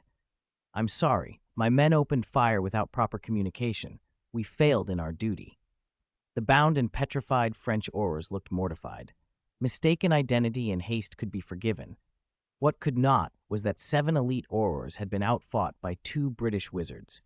Rumors would shred reputations. Eldred and Grip are going to rake in the royalties. The book's only been out a few days, and it's already on sale in France, one of the tied men muttered under his breath. Severus moved on. You said the Flamels were abducted. When? Yuma hesitated, then set his jaw. Yesterday. The entire French Auror Corps has been mobilized. The public is in an uproar. Monsieur Flamel is a living national treasure. He must not come to harm. Severus glanced at Lupin, whose brow had nodded. Did you stumble on us here, or have you been tailing us? You've had contact with a young man named Patrick Rosier, correct? Yuma asked carefully. The surname set Severus's teeth on edge. Rosier was notorious. In an instant, he understood when the French had marked him.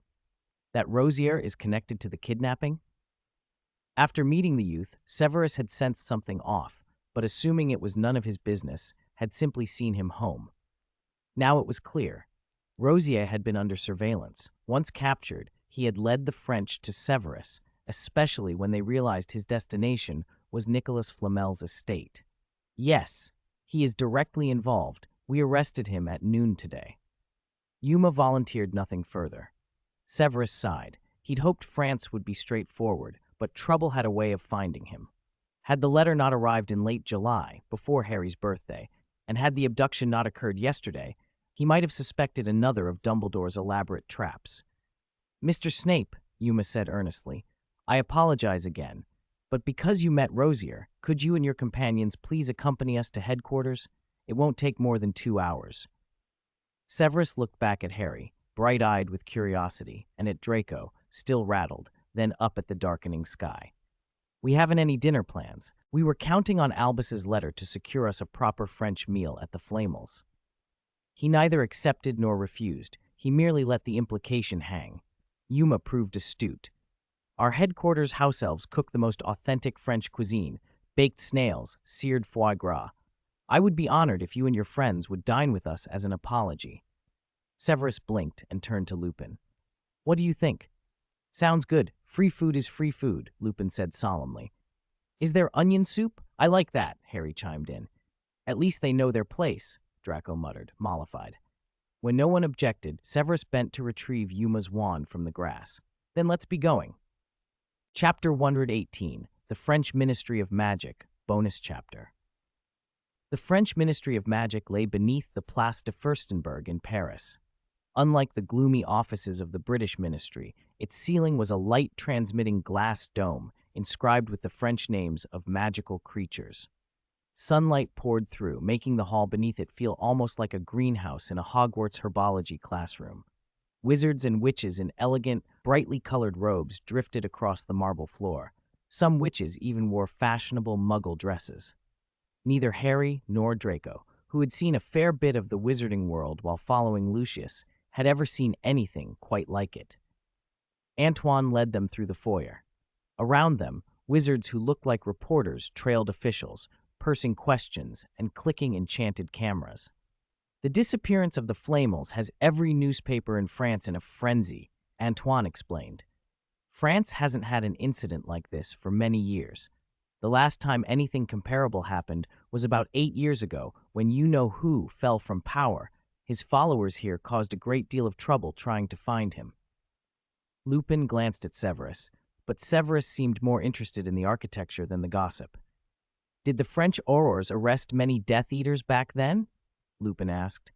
It was a war that swept across half of Europe, Antoine said. The damage was no less than at the height of the global conflict. We made many arrests. Some were sent to Britain. Severus nodded. He knew where many of those people had come from. Karkaroff, for example, had fled to Northern Europe to become head of another school. Under Antoine's guidance, they reached the Auror headquarters. The Aurors were busy. The 6 fireplaces assigned to the office were constantly in use, people coming and going in a steady stream. Information was being gathered and analyzed ceaselessly. They were shown into a comfortable lounge where delicate pastries and tea sat on silver trays, refilled by a house elf as needed. After Antoine settled them, he left to report to his superiors. "How could Nicolas Flamel disappear?" Lupin asked, frowning. "How could an ordinary person abduct a wizard like him?" Harry, nibbling a macaron, looked puzzled. "He's been alive for so long, surely he must be powerful. Whoever could overpower him can't be ordinary, right?" Draco kept silent, still shaken by the earlier door-opening attack, casting nervous glances at Severus. Severus corrected Harry, calmly but bluntly. "Longevity doesn't automatically make a wizard more powerful. Nothing can escape the years. Time is something many wizards fear. Flamel did invent the Philosopher's Stone and the Elixir of Life, which grants him extraordinary longevity, but his body still ages, and his magical abilities do not increase simply because he has lived longer." Harry frowned. "Then how does he protect the stone? There must be many who want it." As with potioneers who rely on their craft to solve things others cannot, a great alchemist who has lived for more than 600 years certainly has protections beyond mere spells, Severus said. That said, he's still been kidnapped. If the kidnappers wanted the stone, that would be the most obvious motive. Lupin added, "Possessing the Philosopher's Stone is like having unlimited wealth and time. Any incident involving Nicolas Flamel is almost certainly tied to that." Antoine spoke up. "We found a connection to a squib named Rosier. The French Aurors have leads." Severus glanced at Draco. "The Rosiers have a notorious history. Several dark wizards have come from that family." Draco sneered. "I don't know any Rosiers. I heard their children were sent to Durmstrang." "Lucius considered sending you there," Severus observed, "even given his position as a governor of Hogwarts." Before they could continue, Antoine returned with an older witch wearing a large pointed hat and a dark green cloak. The cloak bore the French ministry emblem, tricolor, a cockade, and a Phrygian cap, and beneath it their motto, Incante, Invute, Conjure. She was tall, robust from long training, and spoke with a resonant voice. "I'm glad Antoine could bring you here, Mr. Severus Snape," she said, stepping forward and offering her hand. "I am Laurence Gerard, head of the Auror office." Severus took her hand politely. "Hello, Miss Gerard." "Antoine told me what happened," she said. "I told him and his team that losing to a Hogwarts dean isn't something to be ashamed of. I'm sorry they gave you trouble, but what's happening in France is connected to you." Severus frowned. "Connected how? You mean the kidnapping of Nicolas Flamel?" Gerard settled into an armchair. "Before Antoine noticed you, Scrimgeour from Britain consulted with us over the flu. You've come from Britain today. You must be aware of recent developments there." Severus and Lupin exchanged glances, each wondering whether Gerard meant Barty or Black. "Death Eaters have escaped from Azkaban and are regrouping," Severus said cautiously. "That was the news our ministry released," Gerard replied gravely. "Today we learned the second dark wizard in history to escape Azkaban has appeared. Sirius Black. He's out." At the name, Lupin instinctively looked at Harry. Harry, sipping orange juice and finishing a pastry, met his look with confusion. Lupin said nothing. Severus met Gerard's gaze, surprised. "Azkaban hasn't had a confirmed escape in over 200 years, Severus said. 2 in such a short span is alarming." "Dark wizards are making large moves," Gerard said coldly. "Wizarding communities in Britain and France have always been closely tied. In the past, many French wizards became servants of the Dark Lord. Scrimgeour and others suspect that the recent Death Eater activity in Britain may be linked to a search for the Dark Lord. And Mr. Flamel's kidnapping appears to involve the Rosier family." Gerard continued, "It's possible these 3 incidents are being orchestrated from behind the scenes. Scrimgeour suggested that if we find any link between the group here in France and the 2 escapees in Britain, our ministries should form a joint task force to investigate." Severus's expression shifted. He didn't know who on the British side had made those connections, but he was certain Sirius Black's escape had nothing to do with organized Death Eater activity. Black, having realized he'd been tricked into taking Harry out, likely fled in a panic. Still, why was Gerard telling him all this? She fixed him with a steady look. We've already established your encounter with that rosier squib was accidental. You only spoke to him because you overheard his name and thought he was in trouble. You are not implicated in Mr. Flamel's kidnapping, but I must ask, what was your purpose in coming to see Mr. Nicholas Flamel? Severus produced a letter from his suitcase and showed only the envelope, Dumbledore's handwriting and address plainly visible. Albus Dumbledore asked me to deliver this letter and check on his old friend. Gerard read the name, nodded, then laid out her reason for convening them. We know a bit about what's been happening in Britain. We learned you, along with another wizard and a muggle, helped British colleagues with a werewolf case. Severus indicated Lupin. Remus was undercover at the time. Gerard reached across to shake Lupin's hand. You've handled similar matters and know that circle of people. You also need to find Flamel. If you're willing, I'd like to hire you as an external consultant for headquarters to participate in this investigation. Severus hesitated. His trip here had been prompted by Dumbledore's request. Flamel might help solve some magical problems. The matter was important, but not enough to keep him in France indefinitely. He had business to see to in Albania and responsibilities with the others. After a moment, he set a firm limit. I can stay in Paris for 5 days. No more. If there's no progress after 5 days, I must leave with my friends. And during that time, these 2 children must remain within the Ministry's protection. You must guarantee their safety. Gerard agreed without hesitation. No problem at all. We will meet every one of your requirements. 119. Today's 2 p.m. update will be slightly delayed. It should be out by 6 p.m. at the latest. My family started talking about matchmaking, and it left me so down that I couldn't release it on time. 120. The situation in the UK and Harry and Draco's cohabitation.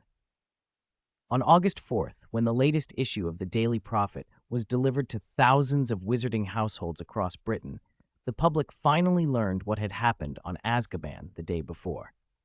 Sirius Black, once listed by the Ministry of Magic as one of the most dangerous criminals under you-know-who, with a notoriety greater even than Barty Crouch Jr., had escaped from prison. No respectable wizarding family was unfamiliar with the name Sirius Black. We are working hard to recapture Black, Minister for Magic Millicent Bagnold announced that morning. We ask the magical community to remain calm. The escape of 2 prisoners will not bring about chaos like 8 years ago. The magical world is different now. Aurors will protect the public and will not allow further trouble.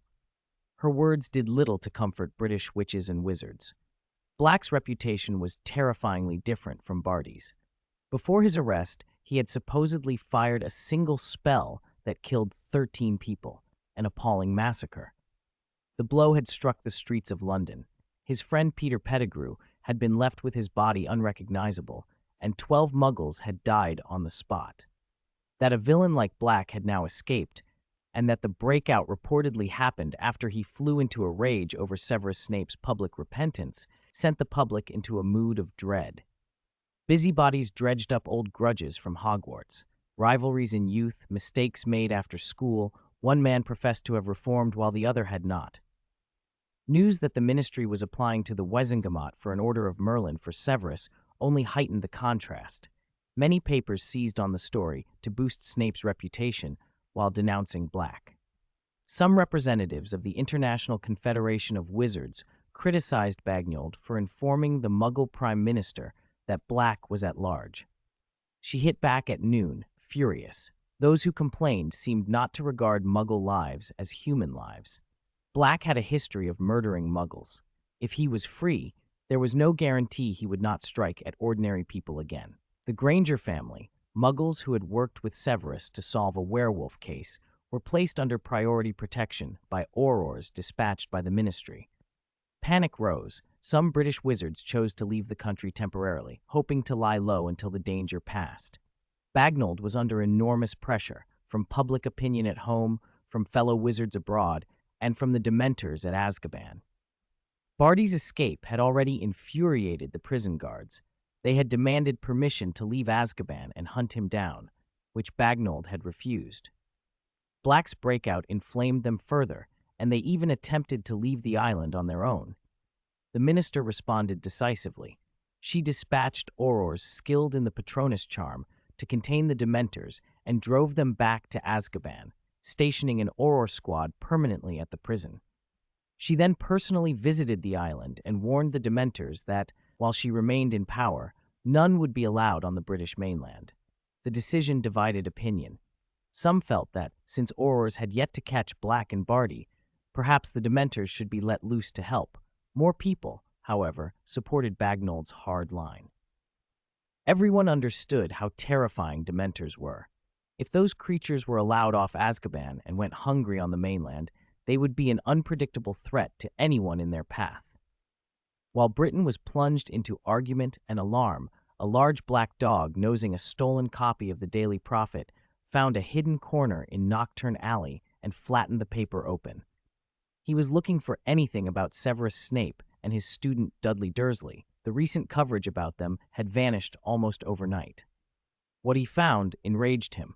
An article that used savage language to depict Sirius Black as evil from his school days, while portraying Severus as a pitiable victim who had been tormented since childhood.